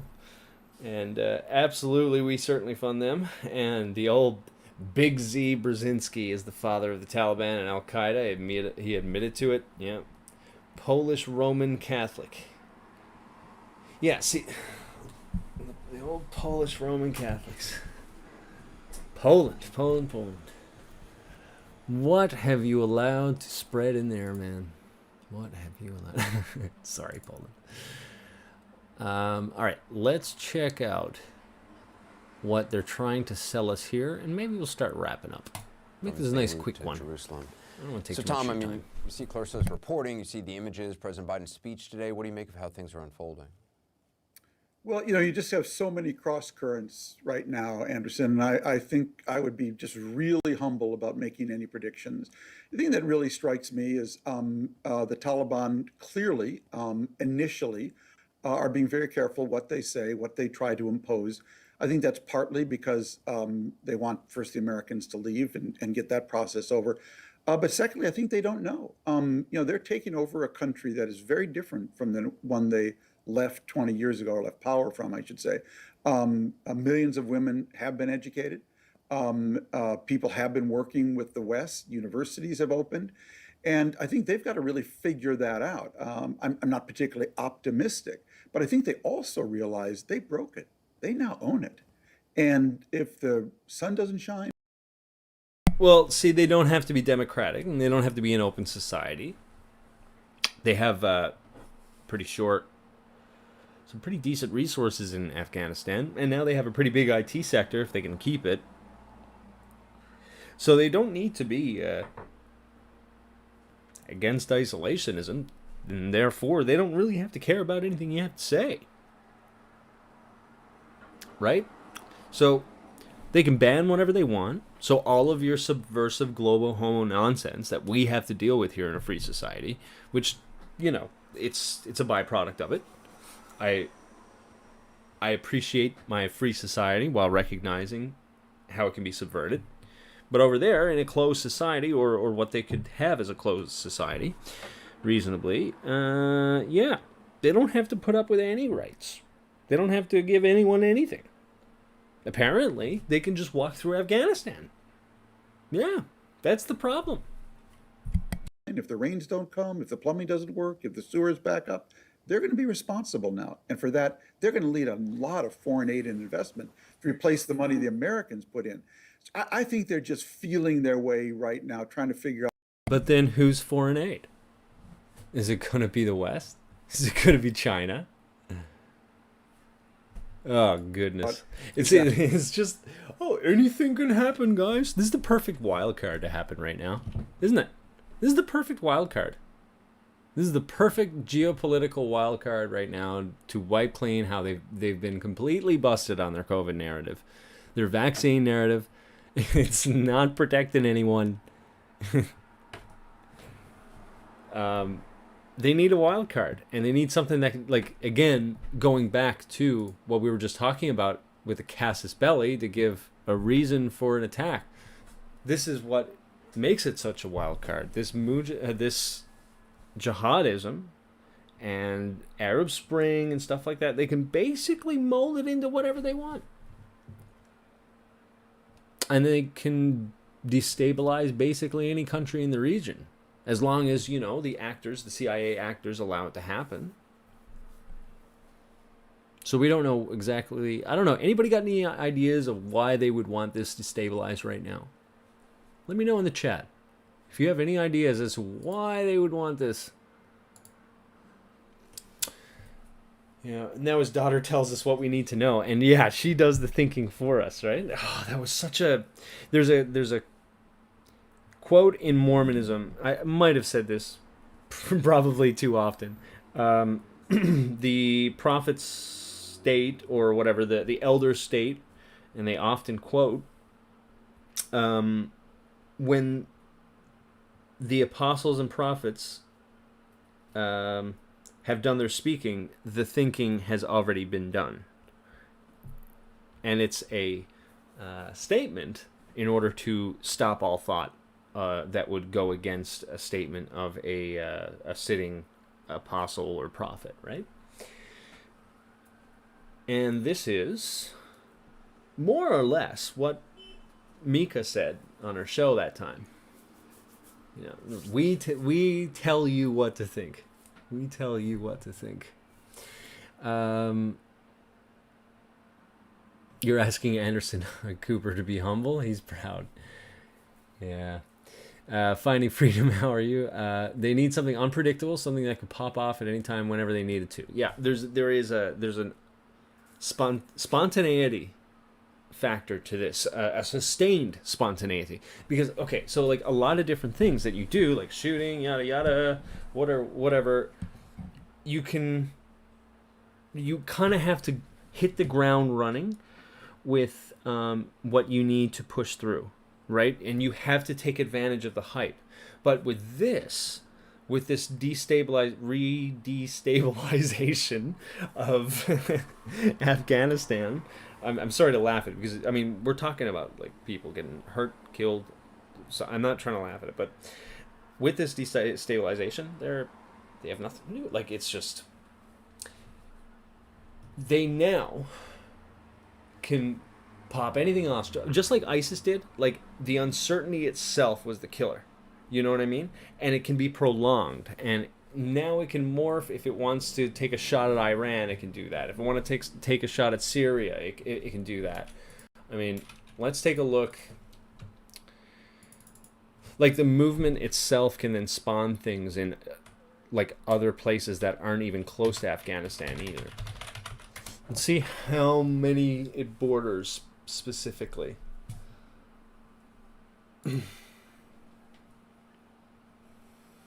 Uzbekistan is an interesting one, considering how we have quite the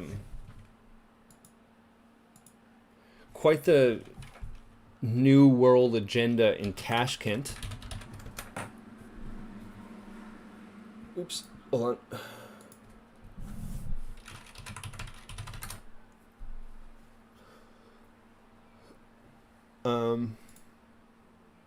They want to make it look like super futuristic, you know what I mean? Like, and we got like some sort of dictator in power. They're like really obsessed with futuristic stuff. Like, look at this. Something's going on over here, like New World Order stuff. You got some, and I mean the thing is, like, Uzbekistan and like Afghanistan is in the middle of like a mountain range and a steppe range. Like, it's in the middle of nowhere, man. The only way it would make sense is it's trying to bridge like the west with the east.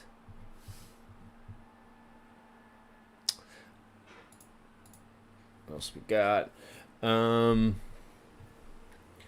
You got as far as Brzezinski is concerned. They can go to the middle of any desert over there and psyop until their hearts are content. Exactly. That's what I'm trying to say there. Yeah. Thank you. Thanks for saving me. Operation Cyclone was Brzezinski's plan to arm the Mujahideen in 1979, 6 months before the Soviet invasion. Interesting. You know what? Since we're on this area, let's close out the night with this, because I think we're starting to slow down and like basically everything I got to show you, and we're just kind of dipping and diving in other stuff. Let's look. Do we got any documentaries on that they would still show here?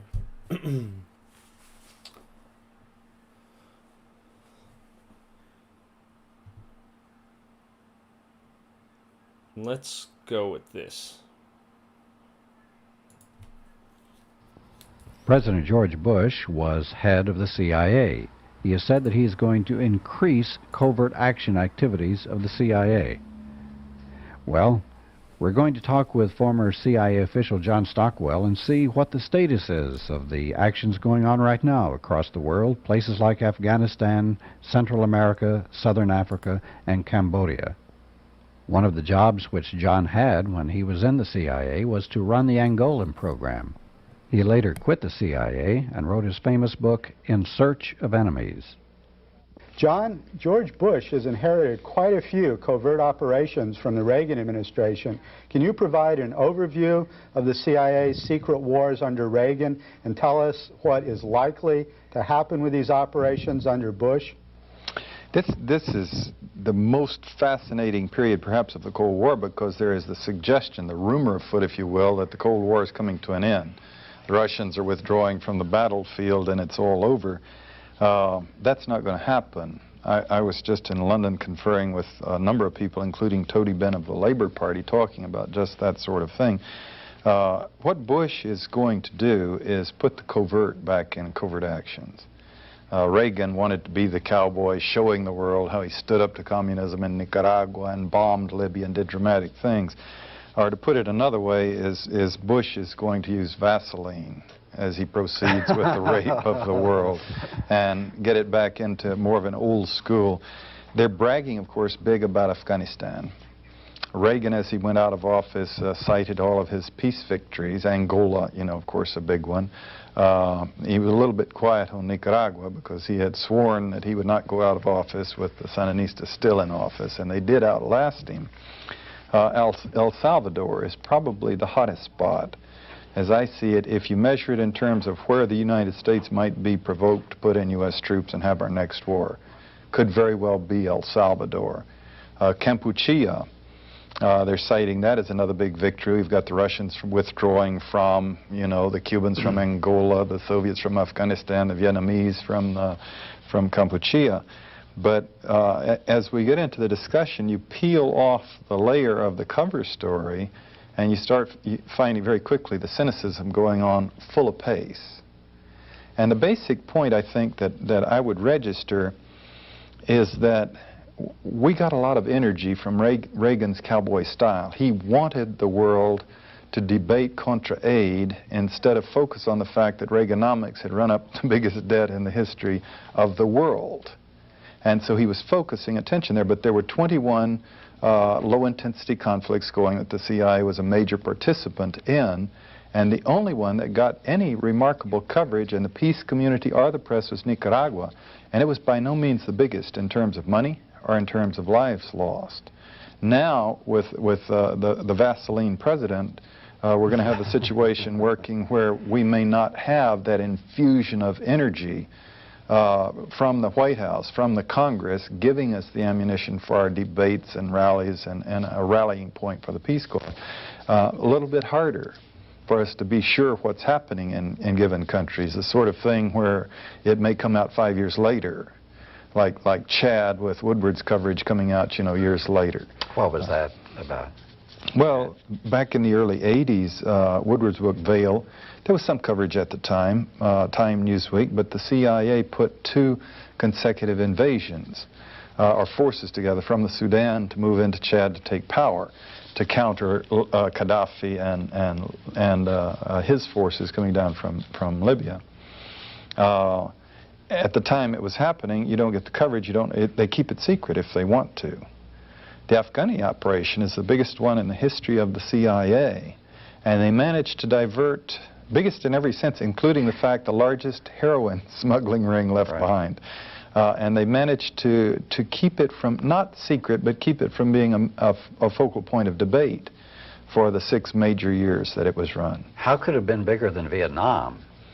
Well, Vietnam was a CIA operation for years before the Army came in. And Vietnam became the Vietnam War with U.S. Army, U.S. Air Force, billions of dollars. Laos had always been cited as the CIA's biggest war. Vietnam became an overt war. Laos remained a CIA secret war. And the hundreds of millions of dollars there, supported with Air Force bombing and everything. But Afghanistan is... They haven't published the figure. I've never been able to find anyone who confident, like the archives, National Security Archives, Scott Armstrong in Washington, a solid figure on how much they've spent in Afghanistan, but it's in the billions. John, let's biggest in the history. Let's go into Afghanistan in some detail. I read in the New York Times just this morning that the Reagan administration was bragging that they refused to compromise with the Soviet Union to pull out their support for the Afghan rebels in exchange for the Soviets pulling out. So let's see who the U.S. actually was supporting in Afghanistan over the last years, what of the rebel forces, how they were supporting them, and what the effects of this have already been and might be as we now are moving to a new era for Afghanistan that could be total chaos. it looks like the Lebanization of Afghanistan with all these different groups. First of all, there's all these different rebel groups. Who is the U.S. supporting out of the whole spectrum? I bet I saw him on TV yesterday. There was a guy they found who spoke good English. And he was clean-shaven and looked like an old McSai type from the Philippines. I'm going to hedge a little bit because this is not an area of my primary expertise, and I have not been able to travel there and look at it like I did Nicaragua and El Salvador and Angola and all of that. But you essentially have it. We do have it. The Admiral Turner, when I debated him at Colby College, he was boasting about that covert action that he had started it, and citing it as an example of a successful covert operation. They set it in motion, and then eventually it led to the Soviets having to withdraw their troops. The game that they're playing, essentially the U.S., the parallel to Vietnam is significant. We invaded, they invaded, each created governments that invited us in, so to speak. The difference is in the breakup, of course, that the NLF would not compromise in Vietnam. The Tom Polgar scandal we've talked about before, the chief of station hoping they would give the U.S. a break, and they had no reason to. They had the U.S. down and dirty, and were going to humiliate us as effectively as they could. This is essentially what Reagan is doing in Afghanistan, but the difference is that in Vietnam, the other side had created a very cohesive force in an orderly way to move in and take power and administrate and run the country, the NLF, and Hanoi and the government and everything. What we've been doing in Afghanistan is just pure and simple shotgun destabilization, funding anybody that's got a group, giving them arms through Pakistan, every kind of group, as you say, the Lebanization, so that now we've won in the sense that Reagan is crowing and Turner is crowing and Carter is crowing. You heard that on the news yesterday, that his policies had been vindicated and all of that. And the Russians are pulling out, admitting that they made a big mistake. In fact, they're probably being more candid than we were when we pulled out of Vietnam. Right. We tried to say it was an honorable this and everything. They're just saying flat, we made a mistake, a tragic mistake. But we have not created a force, or government, or a movement, or anything that believes in anything to step into the vacuum. I debated, or I thought I was going to debate an Afghani professor at the World Affairs Conference in Boulder last year, and because he was paid working for the VOA and U.S. propaganda arm, so I presumed he was bought and paid for. And he kept telling me, you know, just let me finish my sentence, so to speak. And I did, and what he said is what the powers have done is condemned Afghanistan to eternal violence and conflict. Yes, it looks like it's going to be horrible. They're pulling out, and this side is not going to agree to relent, and the Soviets are going to see what they would call a necessity to keep arming the other side. This is where you get into a test, if you will, of Gorbachev's sincerity and Bush's, you know, kinder, gentler. And that's another thing too. Like, China does not like, or sorry, Russia does not like how China is gaining so much influence in Central Asia, like Kazakhstan and Uzbekistan and Afghanistan, all these areas at the steppes. Like, that used to be like Soviet territory, you know what I mean? And they have their own interests to keep that circle of influence theirs, and China's kind of encroaching on that. So there's that to play as well. There is that to play. I wonder what part of this is actual friction and funded from before or from behind the scenes, like in different countries, like if there are actual factions behind this, or if it's not just a show, or at least to a degree. Because like this chick is a show, right? Like that chick we were just watching, Clarissa, like her out on the street, that is total show. But yeah, interesting. Here we are again. Another 20 years roll around, and we're in Afghanistan, or Afghanistan is falling apart. Lovely. You know, just like he said, they need to be in a state of eternal disrepair. Goodness in the nation. Do they really mean it? They're trying to convince the world that the Cold War is winding down. Doonesbury's already told us the Cold War is over. It isn't. Now the danger, of course, is that people are so eager, craving for hope and craving for peace. It doesn't take much. As dynamic as the peace movement arguably is in the United States and Europe, for example, it sure doesn't take much for a president to get up there and just 3 words. Kinder, gentler, and then the goodness and greatness, 4 words. And people, oh wow, you know. Yeah. Whereas the actual policies are to keep violence and covert operations and secret wars going. So your point about the U.S. intervention in Afghanistan, rather than negotiate. This is like, it's funny because it's 1989, but it's the exact same thing is going on right now. You have like Biden up there talking about kinder, gentler, yada yada. And really what's going on is it's obviously some sort of op that's taking place. There is no way that they were that stupid at the Pentagon or wherever the heck they needed to be to make these decisions. A peaceful settlement or negotiating some sort of a governmental structure. We just supported any forces whatsoever to create chaos in the region to humiliate the Soviet Union. Oh, I want to mention, yeah. Finding Freedom says the USSR was bothered a lot. Oh, the Soviet Union and the Communist China were never really close friends, or never really were close friends. Yeah, for sure. Stalinism and Maoism really faced off against each other. And I think they had to make Mongolia like a separate state, as like a border zone between them. If I'm not mistaken, that's why Mongolia is like a separate country these days. Now, I'm not saying that it never was before, but the reason why today's state of Mongolia exists is that it served as an autonomous buffer state. They were just like, okay, Mongolia, you got your own separate culture anyways, your own language, take it. Like, if one of us tries to hold on to it and the other one wants it, we're gonna go into war, so take it. If I'm not mistaken, that's why Mongolia exists today. So yeah, the USSR was bothered a lot when Nixon and Mao opened up their countries to each other. Yeah, thanks, Nixon. Thanks for that, man. That was the goal and continues to be the goal of the Bush administration, that continues to fund the Afghan rebels to make sure there's more murder, chaos, etc. there. What does Bush, how can he justify continuing to support the Afghan rebels now that the Soviet Union has pulled out? There's no longer a foreign oppressor there. Well, this is just classic old Cold War, the elephants fighting, you know, and the grass getting trampled. We haven't had our victory over there yet. I'm putting it in their terms, in Bush's terms, the CIA's terms.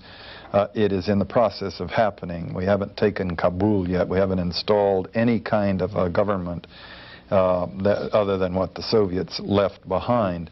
And so they're pressing ahead.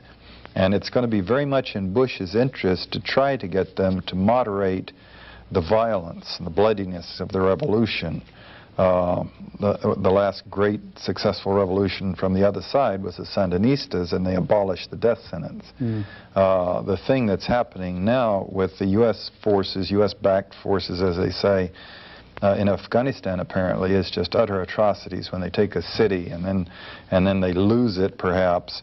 There are crates full of dismembered bodies, you know, meat stuck in crates of hundreds of bodies left behind. Horror beyond comprehension.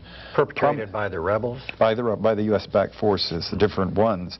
But there's different ones. There's no one force that the U.S. expects will take over. No, the U.S. is working very hard, I am sure, to try to get its... So they have some secret strategy of some forces that they hope will take over. Absolutely. They hope to take the capital and establish a government and then reinforce that government as it dominates the others and establishes some kind of peace in the country. The process is going to be extremely bloody. And the U.S. will be doing its very best with the U.S. media, probably not giving us the vivid clippings of the horrors. You know. I mean, that's basically what we were just watching for the past couple hours, right? Wow. Because listen, the videos that I'm showing you, I should have said this earlier, there are some pretty bad videos that are out there right now.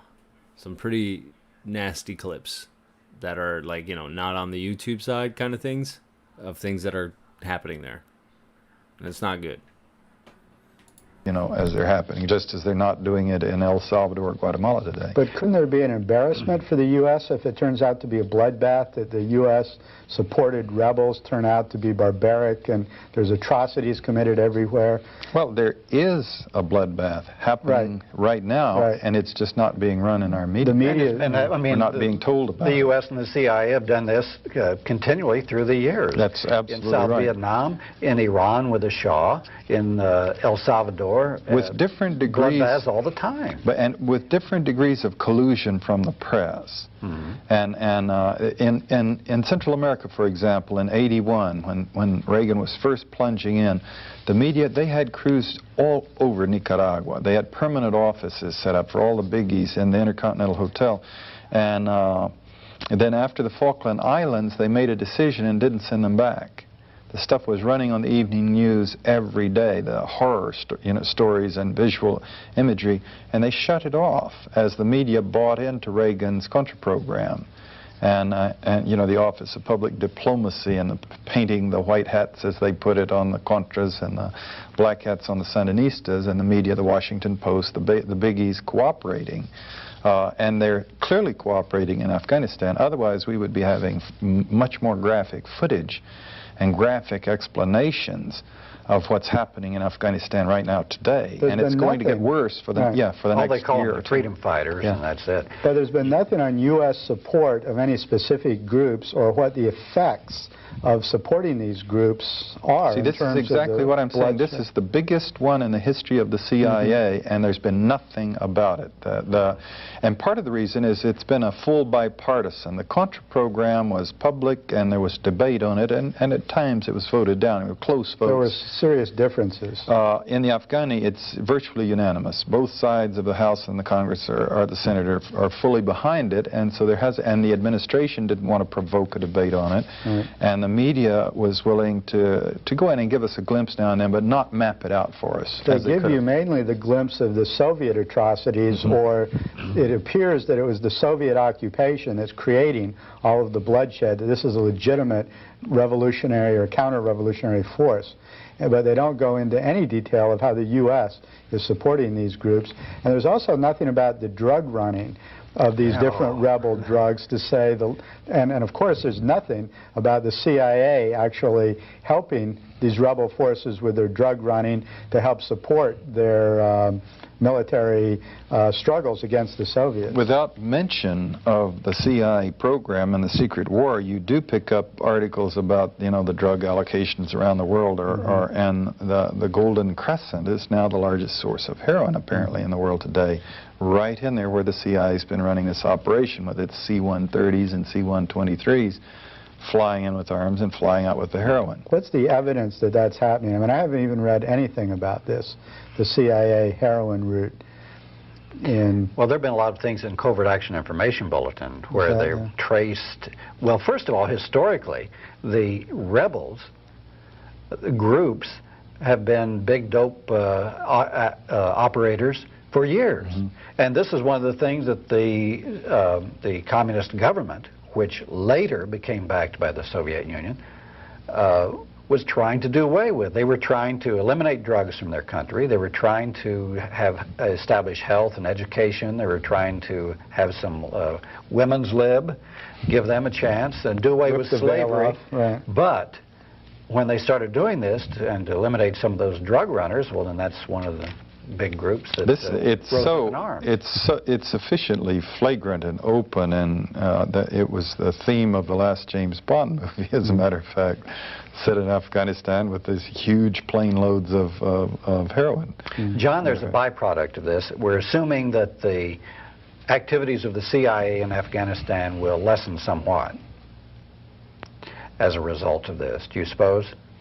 Not for 2 or 3 years. No, they'll be very busy funding the CIA and the paramilitary, the invisible government, the entire spectrum of it, to build a solid government that with the death squads to pacify the country.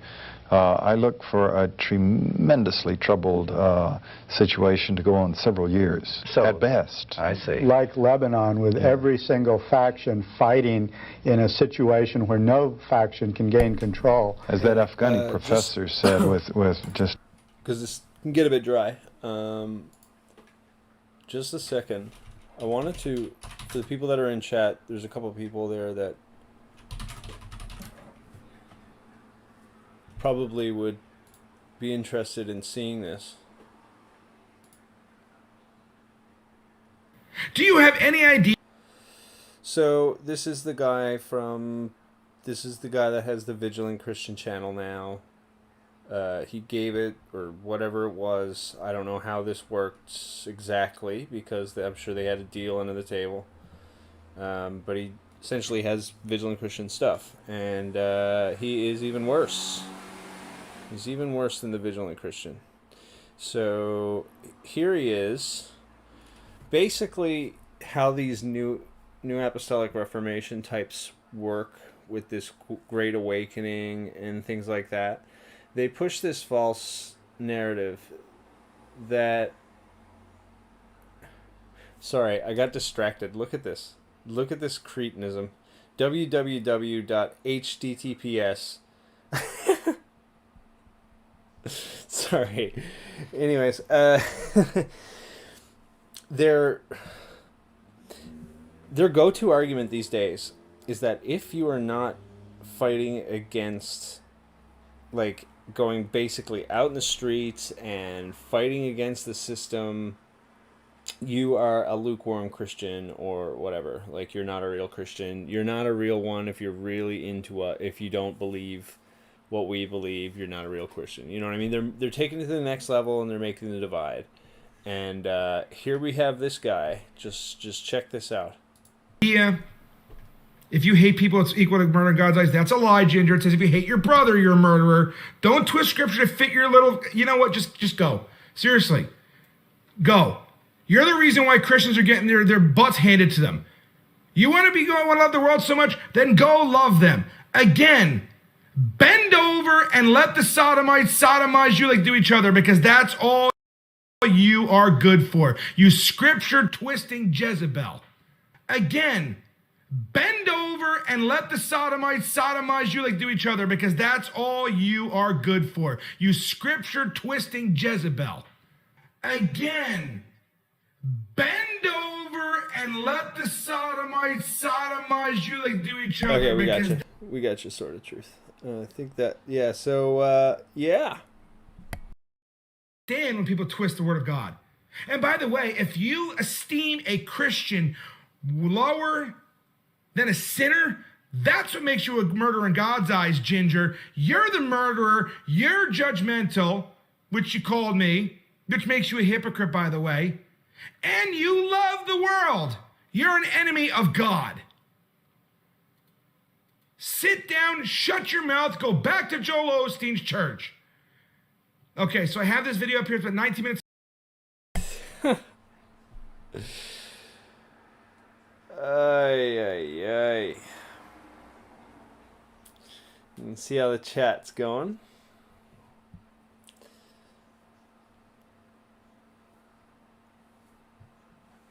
Lovely stuff.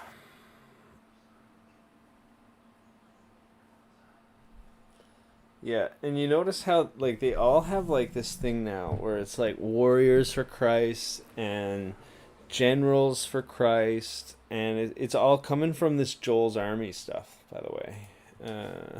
Hold on.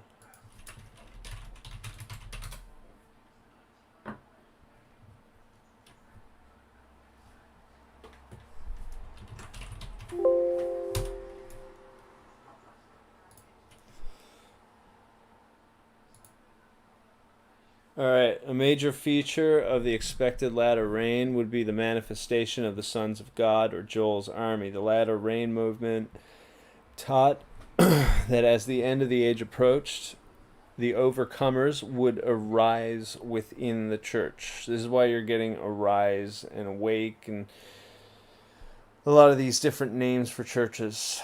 They mention a lot of that stuff because that's their ideology. Various branches debated the nature and extent of this manifestation. These manifest sons of gods, one who have come to the full stature of Jesus Christ, would receive the Spirit without measure.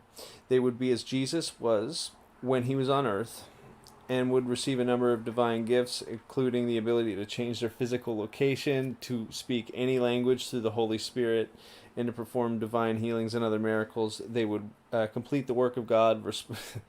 Oh my gosh. Complete the work of God. Jesus completed the work of God.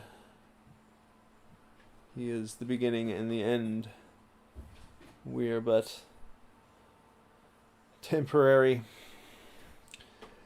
I'm disgusted to read that, to be honest with you. Anyways, going on, restoring man's rightful position as was originally mandated in Genesis. By coming into the full stature of Christ, they would usher in his millennial reign.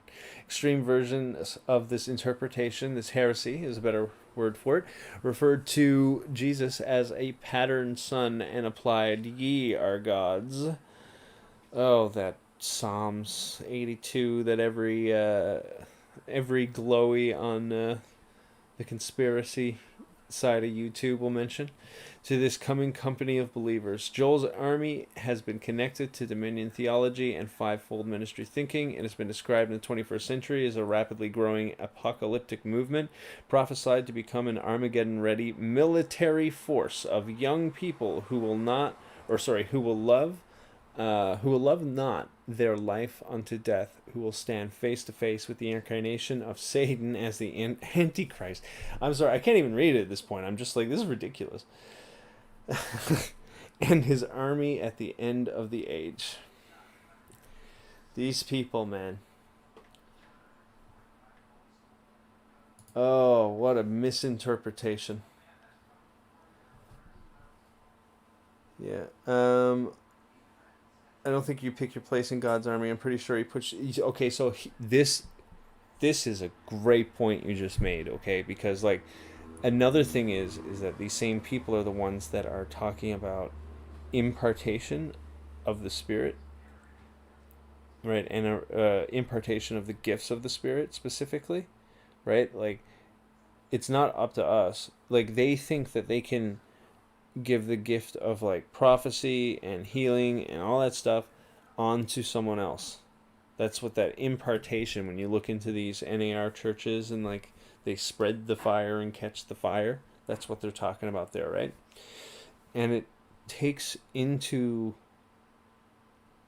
like, it takes away, well, it doesn't take away the will of God, but in their mind, like, they are replacing the will of God with their own will. Right, because they think that this is something, like, this is a gift that God gives some, and he gives others something else, and he gives others something else. We all have our gifts, we all have our shortcomings, right? They're trying to say that they can just pass it on to whoever. And it's very Gnostic. It's very Gnostic. It's an initiation ritual. Right? This is a good point, Anonymous.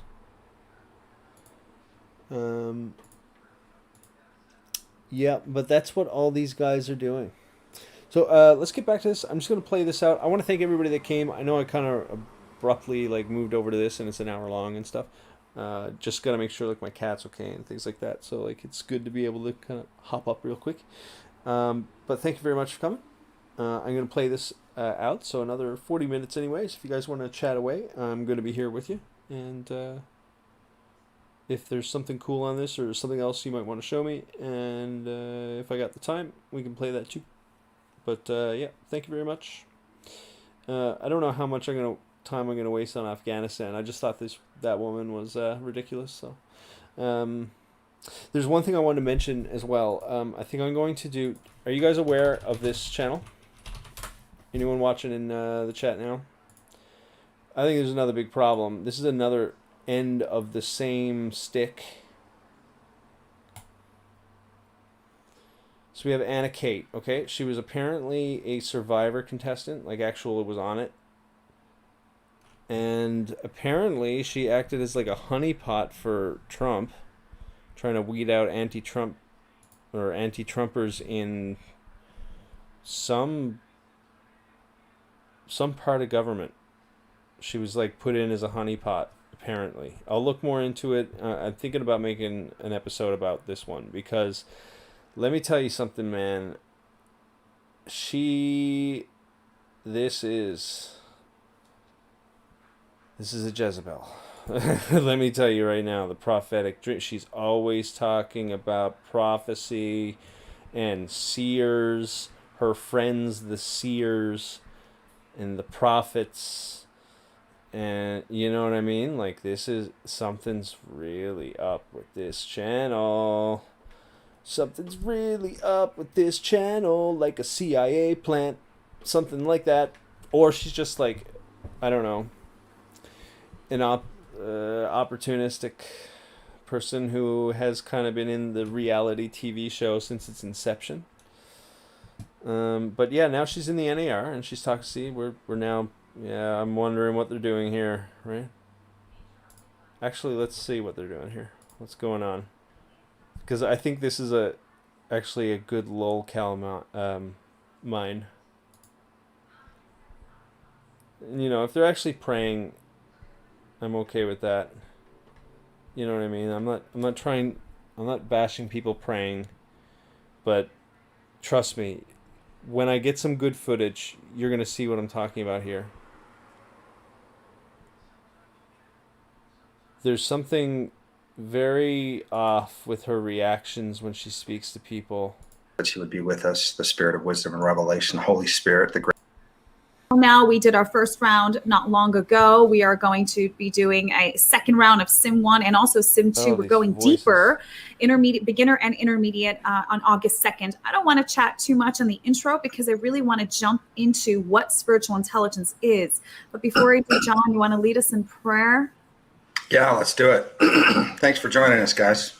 Looking forward to this. Father God, we just thank you for this time. We just ask that you would be here, Papa. Jesus, that you would be with us, the Spirit of wisdom and revelation, Holy Spirit, the great counselor. We invite you into this time and in. What's going on here? Look at this.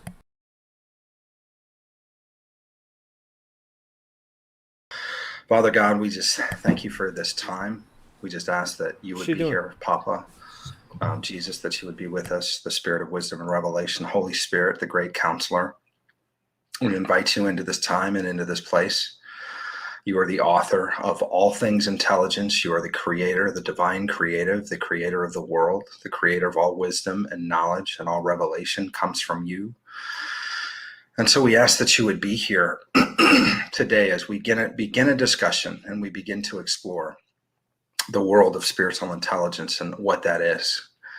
Daniel said in Daniel 2:22 that he knows the deep, and he knows what that he reveals his secrets and the deep and hidden things. He knows what lies in darkness, and light dwells with him. And we thank you, Father, that you share secrets. That is the glory of God to conceal a matter. It is the glory of kings to search out a matter. And so we thank you for riddles and dreams, for visions, Lord God, for prophecy, for all types of spiritual intelligence. Like, what's going on with this swaying and lip movement and stuff while he's praying? We just ask that you would give us wisdom and revelation today, that you would prick our hearts, Father, that we would feel a deeper hunger for you and for your word, and that you would show those that are watching who should be involved with us and go deeper and hear more of you, how to hear your voice, how to interpret dreams, how to put intelligence documents together. Interpret dreams. And how to serve the world with this gift. So we thank you, we bless you. Thank you for being here with us. In Jesus' name we pray. Amen. And amen. Well, it's lovely that you guys can all join us here today. Two really, really quick announcements.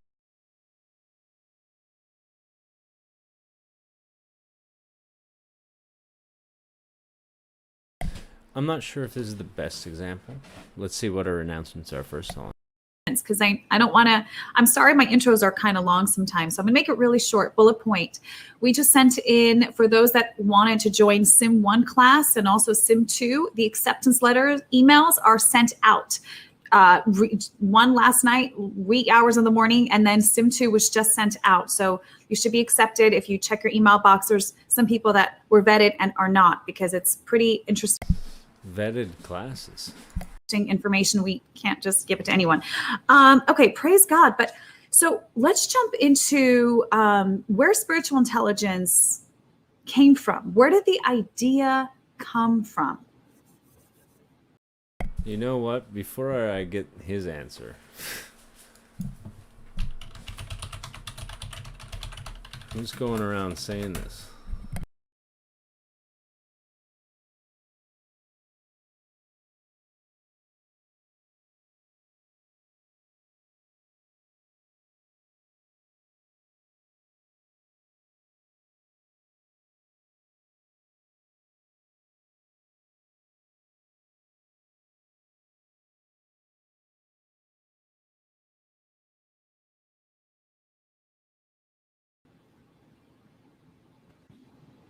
That's a really, really interesting question. And, you know, I was meeting with some of our Sim 1 people in Phoenix just 2 days ago. And we were talking about some things in my journey that, you know how you go on a journey with God and your life is your... No, I agree. To finding freedom, you're saying that there's a lot of weird testimonies that are off. Yeah. Yeah. Absolutely. life, and you like know everything that's in it, and so sometimes you forget some of the Okay, aha I don't really want moments to and give the him too much chat. I don't know him. But you'll notice that there's discernment here. The devil is tricking Christians with this and walking discernment. This is the one that really set me off. I think I'm going to start doing videos on how important it is that we don't get trapped by false discernment, because you got to listen to this. This one's really bad. Coconato, Pastor Coconato. Todd, it's really good to have you back. Last time, I mean, it went viral. I mean, your interview, the fact that you're from Hollywood and you gave your life to Jesus, your incredible testimony. Really. Give me one moment. I'll find out the good place.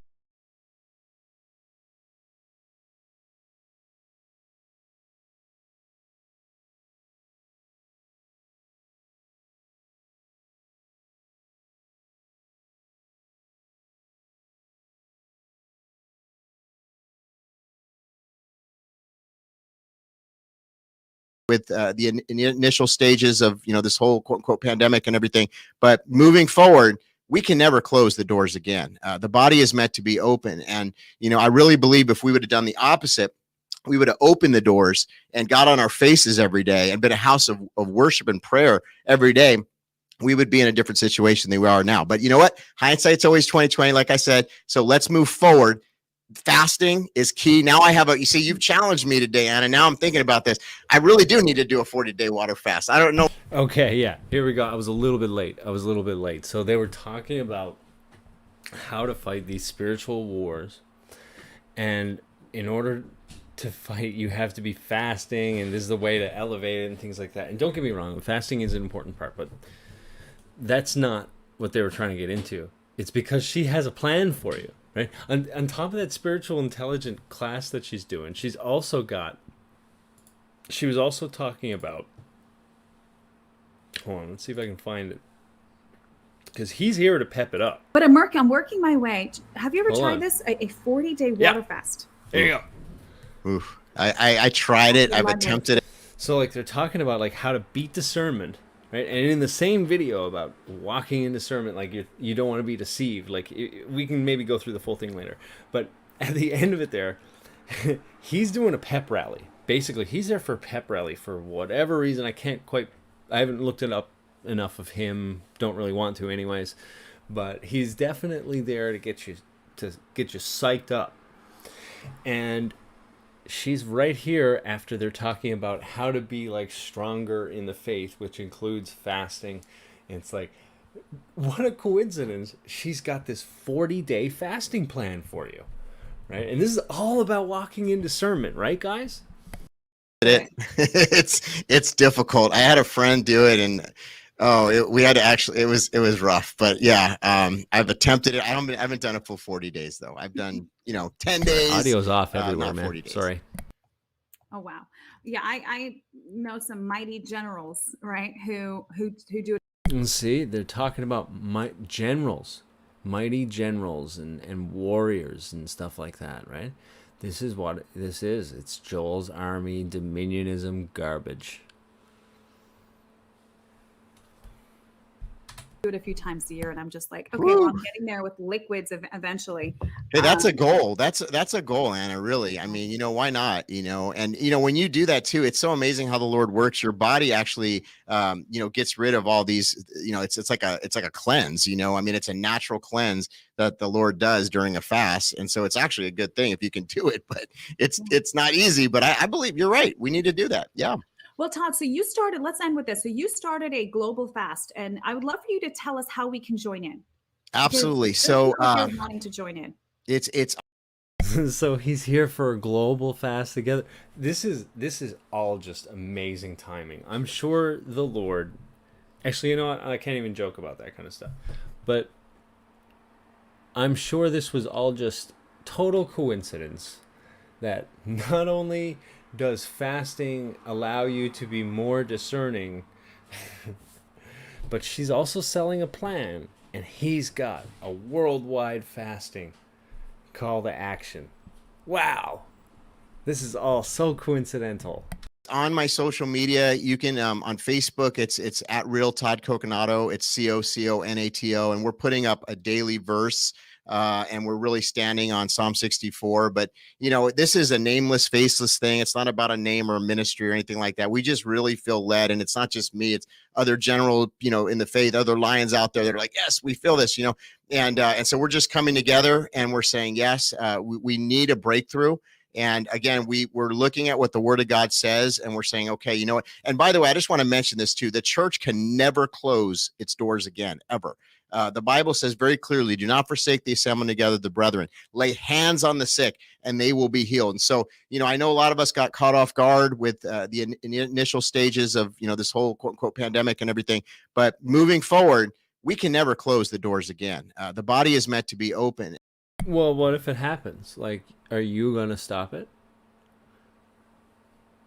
You know what I mean? Like, it happened. It already did happen. And it's still happening in other places, in many places. Like, what are you doing about that right now? I think, like, these people are meant to give you, like, a real sense of, like, learned helplessness for when all this fails and stuff like that. You act irrationally when it happens. And, you know, I really believe if we would have done the opposite, we would have opened the doors and got on our faces every day and been a house of worship and prayer every day, we would be in a different situation than we are now. But you know what? Hindsight's right. It's because God's will it's really up to like what we do. Right. Thanks, Todd. Todd, you're really teaching us how to be discerning. Right. Make sure you get your fasting plans though from Anna. You can go to her website. Always 2020, like I said. So let's move forward. Fasting is key. Now I have you see, you've challenged me today, Anna. Now I'm thinking about this. I really do need to do a 40-day water fast. I don't know when this is going to materialize, but you know, what I've been doing in this fast is, you know, I'm not eating breakfast. But yes. Yes, I'm telling you, because, you know, it's getting comfortable with being uncomfortable. You know, it's really stepping in a new territory, a new ground. And so I'm going to challenge myself and ask the Lord. But, you know, what I've been doing is I'm not eating breakfast. I'm not eating lunch, and I'm just eating dinner. And there's a couple other things that I'm also like, I'm not going to the gym. You know, there's just certain things that I do on a regular basis that I'm giving up for this fast. But, you know, ask the Lord, inquire of the Holy Spirit. You know, if it's your first time fasting, you know, you don't have to go for the jugular and do the water fast unless the Lord's telling you to do that. But, you know, it's just us laying down these things and pressing ahead. And I'm telling you, I am anticipatory. I really believe something powerful is about to happen. I'm very expectant. All right. So, you know, if these people can heal all that stuff, why is there 0 instances of which they've cured COVID-19? Why are there 0 instances of like them going to a hospital, of like, you know, some sick old person and going and healing them? Like, isn't this the time that they would, if they really wanted to be soldiers of Christ that can heal and stuff like that, like this is the time that apparently they're equipped to go and do all that, and yet they're here talking about water fasts, doing 40-day water programs. Like, this is like, I know I was talking about like selling water fast, like I wasn't quite clear on that. What they're selling is a corrupted culture. That's what they're selling. And they will also sell other things to you if they can get away with it. This is like how to inch their way into like their little whatever they're trying to do to make themselves self-sufficient here. I mean, you should see like when this anybody talks to her, her eyes are all over the place, man. I guess, you know, you can be kind of busy when you're doing a chat, but you're not busy enough to check the audio volume balance. But yeah, I don't know. I think I'm thinking about kind of getting some material for this, because this person has 80K subscribers. And a lot of people are kind of just buying what she says because she's a little cutie. Or at least, you know, she will be for now. You know, you can see she's got to put on a lot of wall makeup, if you know what I mean. Like, she's getting She's not 19 anymore, and I'm not either. Don't get me wrong. But she certainly knows she's got, you know, she knows she's pretty, because actually you can see in other things here. And a cape, because I think if you just look her up like this, it'll just show her Survivor stuff.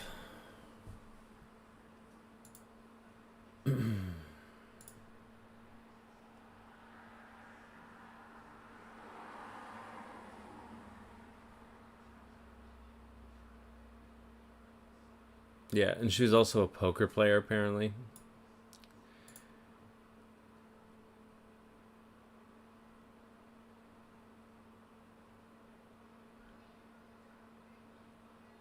What season was she in? Get that off the screen. Wait, where? Where does it say it, though? Nah, it doesn't matter. But yeah, it mentions, and like the whole honeypot thing as well.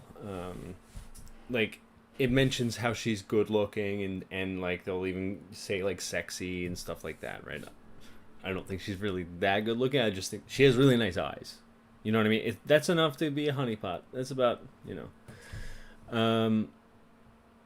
Yeah, a lot of people are kind of buying into this, and it's like the same kind of culture infiltration that you see everywhere else. The same fake, cheap garbage. Okay, no, she is selling stuff. It's not just organic. You know. But what's awesome is that I'm actually going to be doing a Daniel fast on it. So I can eat it with food and I can have it with my routine. But it's all healthy. It's nutritional. And Cherie, I think your name is. I want to pull up your thing. This is awesome.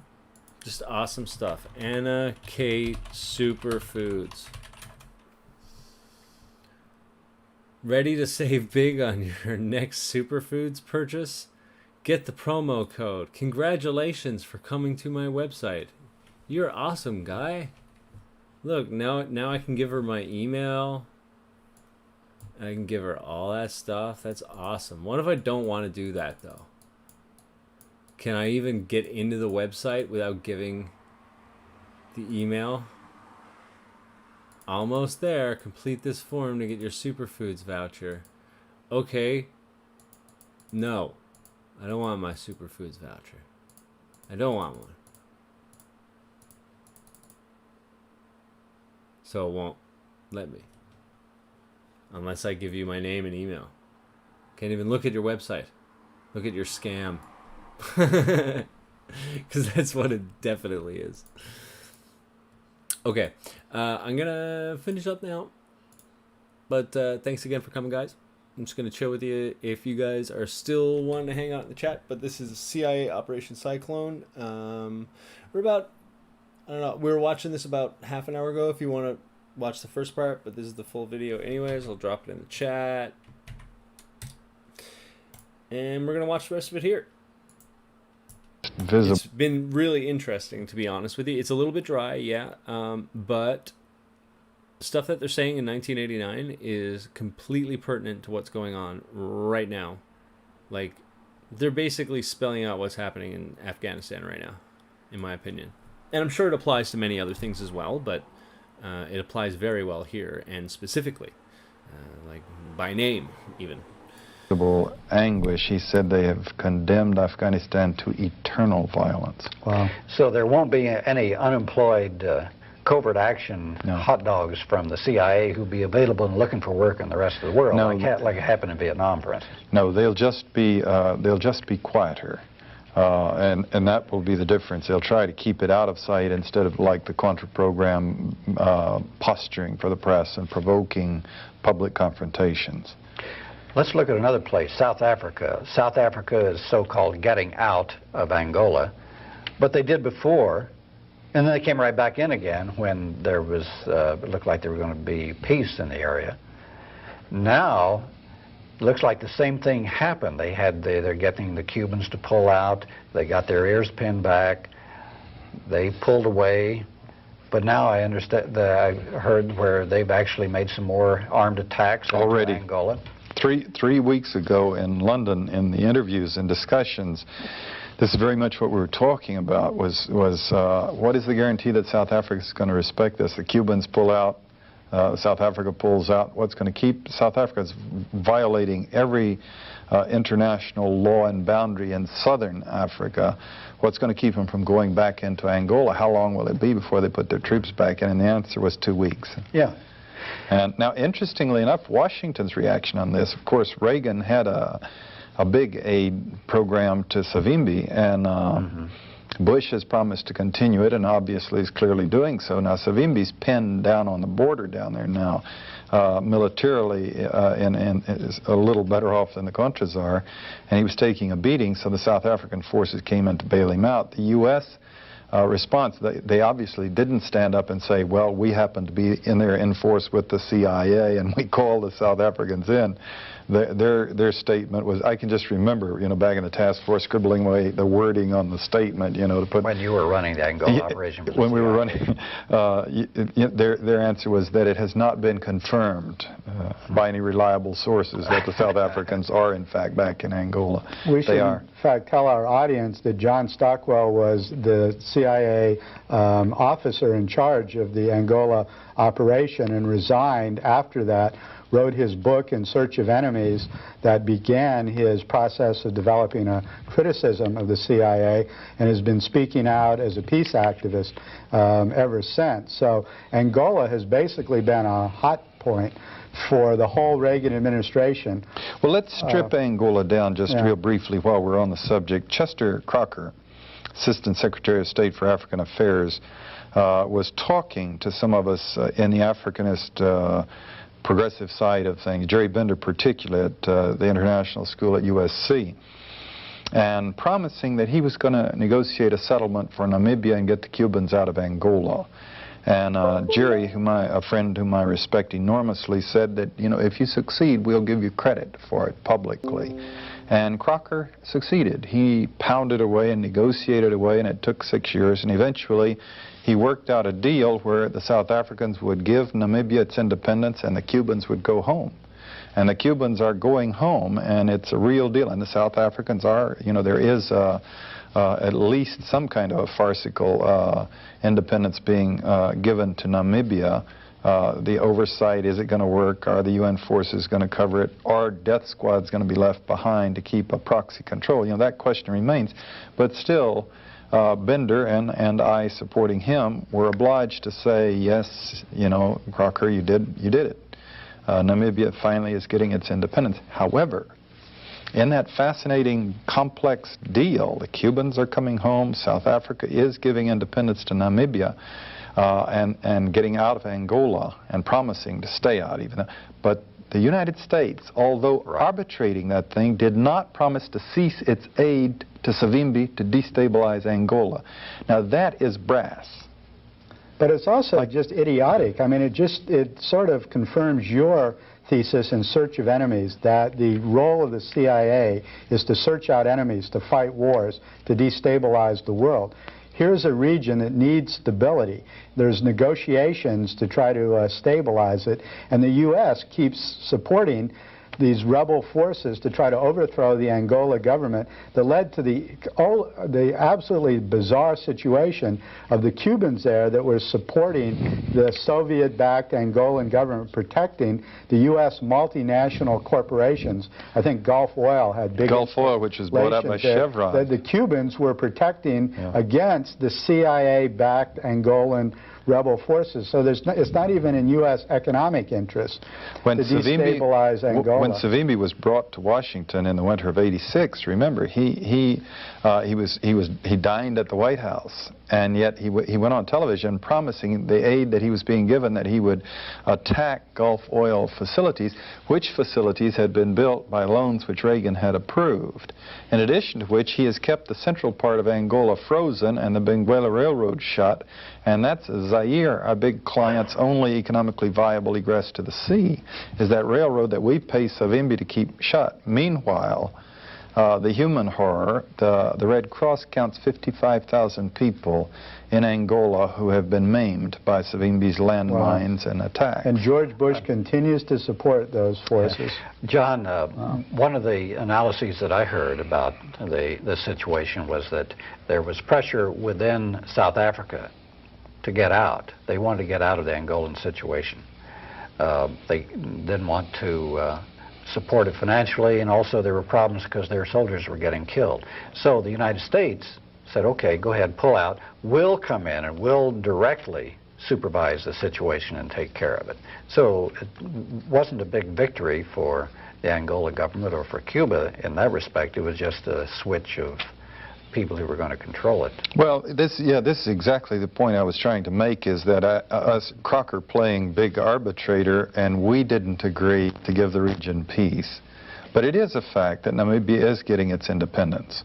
The South Africa is going to try to do what we did to Nicaragua in 1933 when we pulled the Marines out and created the Guard and left it behind with Somoza, in charge. They're trying to create the same type of a situation and have a proxy control of it.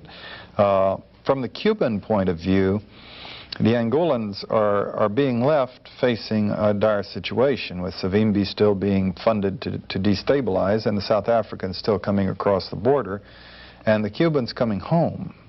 And in Cuba's interests, and it's very difficult to fault them, because they've sacrificed a lot of their own and their own capital to the extent that they can, and they're not a wealthy country, to stick up for their allies, the Angolans. But this is the point at which they could, in fact, come home with having accomplished, a measurable objective. But Namibia is independent because of what they did. Yet the independence of Namibia, or any country in Africa, is precarious because of the CIA presence there. Whenever an independent African nation takes a socialist road, or a road that goes against the interests or ideologies of the CIA, they destabilize the government. Kwame Nkrumah wrote a book called Class Struggles in Africa that documented the ways that the CIA overthrew about 25 progressive governments in Africa, including Nkrumah's own Ghanaian government in the 1960s. So if Namibia takes a route that the CIA doesn't like, they can act to destabilize it, one way or the other. So that's really the precarious situation that all independent nations in Africa face. This is one of Chomsky's best points, is that when a country tries to escape, our first effort is to bludgeon them back into the fold. And if that fails, as it did in Cuba conspicuously, as it did in Vietnam conspicuously, as it's done in Angola to date, and Nicaragua to date, then the fallback is to starve them out. Create economic chaos so that they will not be a positive example to anyone else to want to break free. And this is what Nicaragua is facing today. They won the first round. They survived 6 years of constant, heavy-duty military destabilization of the countryside. The Contras collapsed in corruption and chaos and shambles and their own cowardice. And now a plan is afoot to disband them altogether, disband the camps and everything. But Nicaragua is now going to face a vigorous destabilization from the U.S. government. There's this Flora Lewis op-ed piece that was in the New York Times a couple of days ago, the Austin American Statesman today, where she summarizes the situation. A good piece, well done, except she talks about freedom of the press, and she mentions La Prensa, and she does not mention the fact that it was funded by the CIA during this whole period. And they were pro-Contra during the whole period. Oh, absolutely. A CIA propaganda piece to destabilize the country, to create during panic. A war, no less, when they were fighting for their survival. She should have mentioned that. It's a good article. I compliment her, but still, that little detail, and then she doesn't project it further. The Meldon plan isn't mentioned. Where the ambassador was funding during the height of peace talks and the Contras and amnesty. The embassy was caught funding people and organizing them to agitate into violence, to provoke. The U.S. Embassy was funding Nicaraguan opposition. Let's focus on this Contra thing for a while. I read today in the New York Times that the Bush administration seemed to be surprised that the leaders of these Central American governments had the audacity to shut down the Contras, to tell them they had to leave Honduras. Evidently, the Reagan-Bush administration thought they'd cut a deal with the Honduran government that the Contras could stay there as long as money was being funneled into Honduras.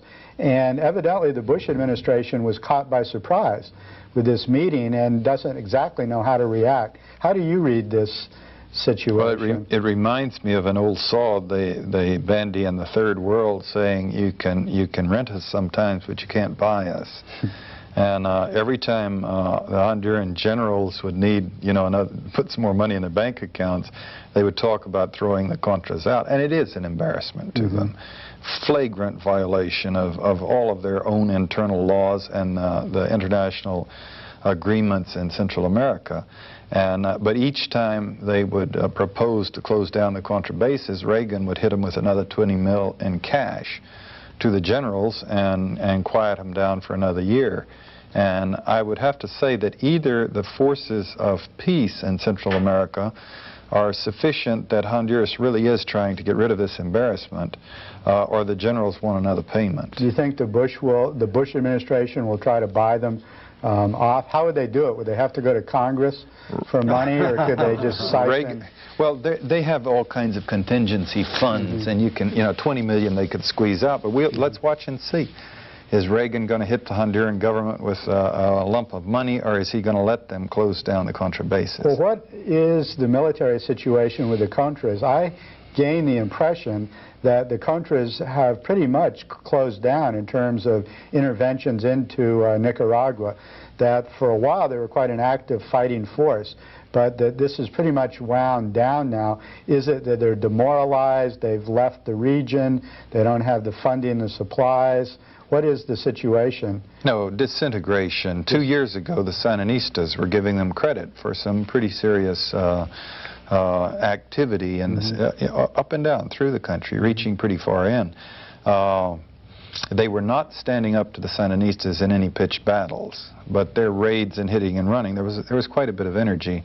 Now there are occasional atrocities measured, inside Nicaragua, where they're apparently a band here or there, but the leadership has collapsed. They have a sense the U.S. is going to drop funding them, that we've shut down the great air wing that was funding them through the drug money. The leaders are looking for everybody scurrying to make sure they have some money in the bank so they can retire. And those soldiers that were, expected to go and live in the jungle without being resupplied, without the planes coming in to get them, the thing is probably down to 5% or less of the energy that they had 2 years ago. And then the talk about just disbanding the camps altogether. And this is enough of the little things, signals you look for here and there that, what's really going on. Reagan, in his last couple of months, commented that the United States should be willing to accept the Contras up here.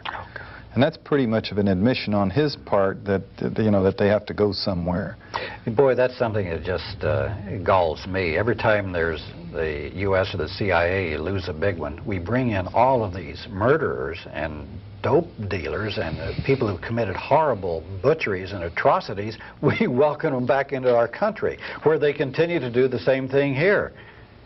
Which is precisely, isn't it, the issue down in South Texas right now, the so-called Nicaraguan refugees coming up here, the ones who are supposedly fleeing the Sandinistas. These were clearly Contra supporters. And the U.S. has not really got that clear a policy. In fact, the only group that we just totally welcomed was the Cuban exile group that we had run from Florida. That has been a constant embarrassment to the United States government and the source of a major upheaval in crime and drug smuggling. And there's quite a block of sane people in this country, not of our politics, but nevertheless sane, who are saying, we don't want them up here. We don't need another mafia. We have a Vietnamese mafia, a Cuban mafia. I mean, some of them have read Christopher Dickey's book, you know, with the Contras about his patrol, about Las Suicidas, just this incredible vendetta and orgy of violence down in the country. And no, we don't want these people up here, but you see, the Honduran government doesn't want them either. You remember Maybe we can make them astronauts and shoot them out into space. The Kurds, they call it the disposal Sent problem. to Afghanistan. Yeah. The disposal, well, you have the Kurds, of course, in Iran, Iraq. And Henry Kissinger's famous statement when we were winding that one down, and the Shah said, it's not my problem, you've got to deal with them. And Kissinger recommended the Congress that we let them go. He said that covert action is not to be confused with missionary work. So essentially the Kurds were just dropped. And slaughtered. And slaughtered. Yeah. John, let's talk about El Salvador. Now, you said at the start of the program that was going to be the next big place of contention. What has happened there that's different? It's returned to the same. The New York Times, International Herald Tribune are writing repeated articles saying that the level of violence and dispute and instability in the country is back to where it was in 1982, when it was about to go down the tubes. It was breaking. The country could have gone. A revolution could have happened, and the U.S. began putting in massive shipments that eventually became $3.3 billion worth of military aid. These big newspapers are sort of warning the establishment that that's where we are right now today, counting the number of attacks on military camps by the so-called rebels in the capital, you know, in the last month. And elections are coming up in which there's every appearance that the Arena Party will win, which is the right-wing, you know, Dubuison's original creation. And this is a situation where I think Bush is really desperate. I think, you know, his Vaseline principle, putting the covert back in it, I don't think he wants a showdown in El Salvador right now. He wants to sell this goodness for a while longer and keep things quiet until he's got his credibility up. But one thing that I said in England that I fear very much is the reason he and the media that supports him are working so hard on this goodness image is so that when he puts U.S. troops into El Salvador to keep it from going down the tubes, he'll be able to say, I'm a good guy, but, you know, I had to. Or to put it another way, he's faced with a dire challenge to his first real test there. If the country comes apart, if it starts to go, if the revolution starts to really succeed, the oligarchy is already back to the 82 position of decapitalization, of taking their money out in case it blows, so they won't be caught with it in the San Salvador banks. If it goes, then he's going to have to either, one, put U.S. Marines in there at just a point in history where the Soviets are pulling theirs out of Afghanistan. Right. And the world's not going to like that. And the people in the U.S. aren't going to like that. Or he's going to take historical credit for, quote, letting El Salvador go down the tubes, as Carter was blamed, for example, for Iran and Nicaragua. And he's not going to want to do that. He's not going to be comfortable, you know, the conservative element of his being and his presidency. They're not going to be happy to let a revolution actually happen in El Salvador. I see them as utterly desperate right now, trying to work out some kind of a compromise and keep the lid on. Well, how can they do that if the rebel forces are about to win a military battle? Is there a possibility of negotiating a settlement? This is one thing that the Bush-Reagan forces just haven't done. They have always used the big stick. I mean, covert secret wars has been their method. And well, you notice in El Salvador, and this is just in the last few weeks, the rebels proposed to participate in the elections. If the elections can be put back 6 months so they'll have time to realistically, and Duarte immediately said, no, absolutely not. That would be unconstitutional. No way. And Bush, his White House, said, well, slow down. Maybe we can find a way. So you think they may be forced to negotiate for the first time? Or face a desperate decision, one that could be a Bay of Pigs kind of a humiliation for George Bush in the early days of his presidency. But it's another state of chaos right now in El Salvador, is it not? Not only are the rebel forces winning victories, but the death squads, from what I read, are also back into play, so that in the city you have these right-wing death squads carrying out wholesale assassinations. And Bush's options are pretty limited. The Arena Party, it appears, is going to win. If they do, their inclination to violence, of course, is well known, and they're already into violence. The Congress is in a mood to cut off their military aid if the violence level goes up to a point beyond which they can no longer ignore it. And, but if you cut away the military aid, then you don't have any carrot, as they put it, to induce them to behave themselves. So the promise, as they are threatening, is that, well, in that case, you know, there would be no reason for us to restrain our soldiers, and a great bloodbath might ensue. So El Salvador, as a result in part of our meddling in policies and support of creation, originally in the 60s, of the death squads, and then support of them through today, is faced with a real terrible threat of a major upheaval like occurred in the 30s. Another bloodbath where the oligarchy got together in the 30s and said, we're going to have to kill 30,000 people to keep the lid on things, and that's about where they are right now. And that's what they did. And that's what they did. John, there was another occurrence of a socialist government pulling out of a neighbor. We mentioned it briefly before, Cambodia. When the Pol Pot regime was there and just murdering people by the millions, the Vietnamese went in and stabilized the country and put in a government. Then the United States and the Chinese supported Pol Pot, the absolute butcher. Now the Vietnamese are pulling out of Cambodia. Now what's going to happen there? Is it going to be a bloodbath like you remember, like Afghanistan, you suppose? You remember I said back when the three big failures of the Carter administration, from my point of view, the contradictions that represented a betrayal. One of them was scotching the Olympics. Yeah. For political reasons, which was betraying the athletics and the peace athletic process of the world.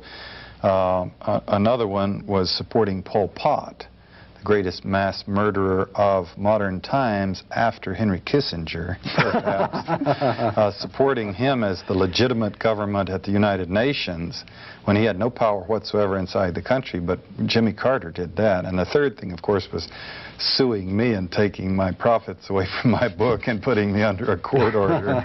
Those were the reasons why I couldn't vote for Jimmy Carter in the 80 election. So what are the fruits of this Kampuchea policy? For years, we've been, it must be 10 years now, we've been supporting Pol Pot along with the Chinese. Are the Chinese still behind him too, or were they finally shamed into dropping this character? Now, what they've got is four factions that are vying for power, and the U.S. has actually made some policy statements saying that Pol Pot cannot be in charge of the winning faction. But once again, we've created forces. Now, mind you, I was on my way back to Vietnam in '85.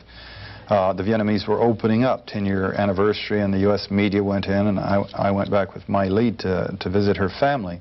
And while we were traveling, William Casey and George Shultz toured the area, and in Bangkok announced a new destabilization program against Vietnam in Kampuchea. So we have created now, putting our money in willy-nilly, we've created several factions. And the Vietnamese, not that we've rocked their boat very successfully in Kampuchea, but the Russian economic policy, Russia was underwriting that totally. Vietnam's on its knees economically, and Russia was bankrolling that. And the Russians decided that that's one place they can cut, some of their losses and also win some goodwill with the United States. So the Vietnamese are pulling out, and we do not have control. We have created something that we don't have control of, with every possibility that we're going to see another major bloodbath in Kampuchea, for which we will be, in part, responsible. In fact, going back to, I guess it's early 70s, Kampuchea was pretty much out of the Southeast Asian wars until Nixon started secretly bombing the country because he thought that North Vietnamese and Viet Cong forces were using Cambodia as a sanctuary. And because of U.S. bombings, that country was destabilized and got into a situation of total chaos. It was one of the most peaceful, most beautiful countries in the world. The bombings plus the CIA creation of the Lon Nol government, which went into the utter corruption, the standard pattern. And this reminds me, by the way, in London, some of the peace activists, my conditions going over there is I would give 4 lectures, including the one in the House of Commons, but that they would talk to me 50% of the time, so I would get their input, and which was really useful to me, getting Tony Benn to give his assessment of where socialism is going and where capitalism is going and where the Soviet Union is going. But they came to the hotel and played a video. They gave it to the hotel, and the hotel put it on their internal video so I could watch it on the TV. Narrated by Eartha Kitt, called After the Fire, which is a study of the environmental war we waged in Vietnam and the Mongoloid children that are being born today. And in my own province in Tay Ninh, where I was the officer in charge, they interviewed a nurse who was a midwife with 2 assistants, the only medical help in the province. And they were saying that when a woman comes to us pregnant, we ask her where she lives, and we can tell her automatically whether or not she has a good chance of delivering a normal child just by where she lives. All the chemical warfare in Vietnam has destroyed this parts of the environment. This was the 2 greatest moments of shock that I felt as I've come into the peace movement. One of them was seeing the children. In '83, I went down and actually held maimed children in Nicaragua. And the second one was seeing this film and just seeing what we deliberately did to the environment, killing the 1,000-year-old trees and permanently poisoning the land, and seeing the photograph, the shots of the children that had been born since. John, is there any possibility of stopping these CIA wars? We've seen the fruits that they bear, which is death, mayhem, destruction, chaos, etc. Is it possible to stop Bush and the secret wars? Bush himself was head of the CIA. He's obviously someone deeply committed to covert action. While he smiles and talks about a kinder, gentler nation, he's supporting all of these CIA operations. And he's been open and truthful about it. He says he supports them. But can this be stopped? I mean, is there a mood in Congress or elsewhere in the country that these are not helping anyone? They don't serve any real U.S. interests. They just destabilize and create chaos and death. They're totally immoral. They're irrational. Is there any sense that this is what's really going on and that it just has to be stopped? Well, I mean, Gorbachev is evidently trying to create a saner, more rational Soviet policy. So shouldn't the counterpart of that be in the U.S. to stop these covert wars? Well, I hate to keep pounding away like Dr. Gloom, but even glasnost, there's a downside of glasnost. We do have, like I say, Doonesbury announced the end of the Cold War. The nation, we've gotten the word out. There is a great movement in the nation, if you will, of revulsion, of saying these things are wrong. There's surprising people in the establishment.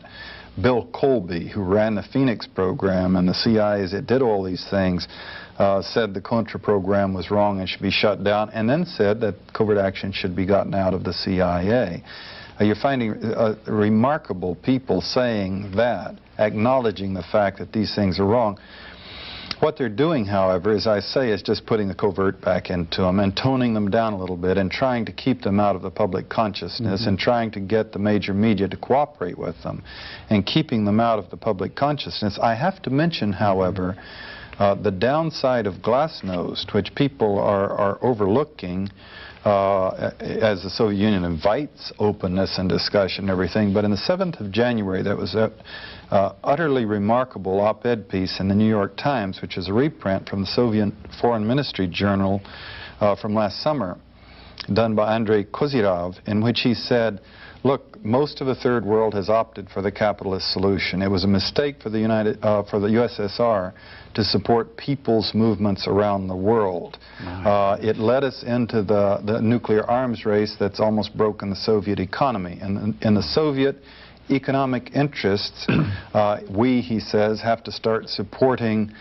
stability and the status quo in the third world, and join in the capitalist process in order to participate in world trade, in order to recover our own economy and economic interests. Now, on the one hand, we should have a celebration because he's and then Gorbachev at the United Nations said something comparable. Now, you know, your first reaction is let's go out and have a celebration.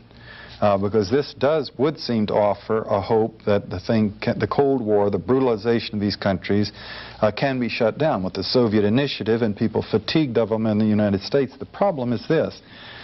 There are two kinds of covert actions, to oversimplify basically. You see them clearly in Central America, Nicaragua with a Contra Freedom Fighters destabilization force, and in El Salvador where we spent $3.3 billion on the death squads to maintain the status quo. To keep a revolutionary forces from winning. To keep the people suppressed, to keep the oligarchies in power, to keep the dollars flowing, to keep the trade flowing at whatever price to the people. Now, if the Soviet Union proceeds to do what it's discussing publicly doing, it is openly saying that it's going to be cooperating with the United States, colluding with the United States to support, for the El Salvadors, if you will, to support the status quo. Which means there won't be anyone, a major superpower, supporting the people's interests and the people's aspirations and hopes. And the two superpowers will be colluding to have better trade to dominate the third world. This would be a great step in the direction of the world security state. I mean, you've got, you know, let us not forget, wonderful as he may be, but an ex-KGB guy in Moscow and an ex-CIA director as president here.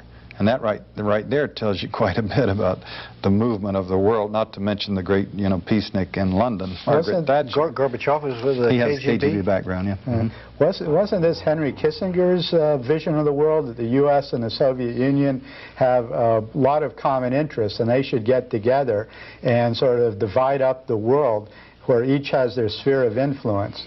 Kissinger, of course, studied 19th century Europe, where they had carving up of Europe in spheres of influence. So this has been his policies. Well, as a matter of fact, Kissinger published a paper, co-authored paper, which is discussed, I believe it's in the December issue of the Progressive magazine, in which he's saying how the U.S., Bush, who had just won the election, should prepare to fight wars in the third world. That the Soviet Union, mentioning specific weapon systems that had been designed to fight Soviets in Russia, in Europe, but how they could be reintegrated to fight wars in the third world. Well, that's more aggressive than Kissinger's earlier postures. No, he's flat saying that the next wars will be in the third world as we cooperate with the Soviet Union. Wow, that's heavy. Well, John, thank you for your gloom and doom, but heck, you got to look at the world the way it is, don't you? We've got a lot of work to do. We've got a lot of work to do. We can't forget that the INF Treaty gave us all so much hope, but the factories are spitting out bombs faster than they've ever been, and there are now 9 nations producing bombs. Well, it shows we have to reveal what's going on in these different CIA operations all over the world to try to publicize them, so hopefully people will be horrified if they know the truth of what's going on and the human consequences of these covert actions, and just simply shut down these secret wars. Yes. Amen. Now let's have some information from alternative publications about the Defense Department. Should it be called the Defense Department when most of the Pentagon's budget is actually for offense? The percentage of it breaks down this way. 45% goes for intervention in third world countries. 27% goes to fight a possible world war in Europe. 13% for first strike capabilities such as Star Wars. 5% for miscellaneous such as NASA and the CIA. And only 13% for defense of the United States. Only 13%. Well, how are your tax dollars spent? For every dollar you pay in income taxes, 52 cents will go for the military. And that includes, of course, a lot of CIA spending. Only 2 cents will go for housing. But who needs housing? 2 cents will also go for education. But who needs education? 2% will go for food and for nutrition. Who needs that? What about the human impact? Well, housing right now, 2 to 3 million people are homeless, and almost all of them are families. Rents have skyrocketed, and home ownership is almost a dream now, whereas it used to be normal. What about our education? Well, we know all about that. It's in a shambles. Weapons are commonplace in school, as are drugs. Serious teacher shortage, and the assistance by the federal government has severely been diminished. Health care. The AIDS epidemic spreads with no cure in sight. The U.S. has slipped to 19th in infant mortality rate and is the only industrialized country in the world without a national health program. And of course, the effect has been devastating on the children, with so many millions of them living in a state of poverty, without any health benefits, even basic immunizations. There are severe environmental problems, but meanwhile the government cuts the Environmental Protection Agency and relaxes environmental regulations, and most of the money still goes to the military. This information was prepared by the Jobs with Peace campaign in Boston, Massachusetts. Many people have asked us to give the names and addresses of the publications which we use for news and other source material. The Guardian is a Marxist publication. The address is 33 West 17th Street, New York, New York, 10011. The Spotlight is a right-wing populist publication, 300 Independence Avenue, Southeast, Washington, D.C., 20003. For keeping up with the CIA and other intelligence organizations, it's the Covert Action Information Bulletin, P.O. Box 50272, Washington, D.C., 20004.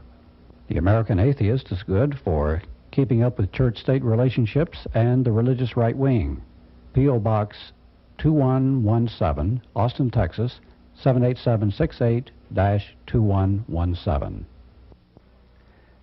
We would like to thank our crew, the people who helped us put on the program. Our director was Brian Lynch. He also set up the lights. Our audio person was Cheryl Johnson. Our camera people were Christy Swear and Brian Koningsdorf. Christy also was the editor for this program.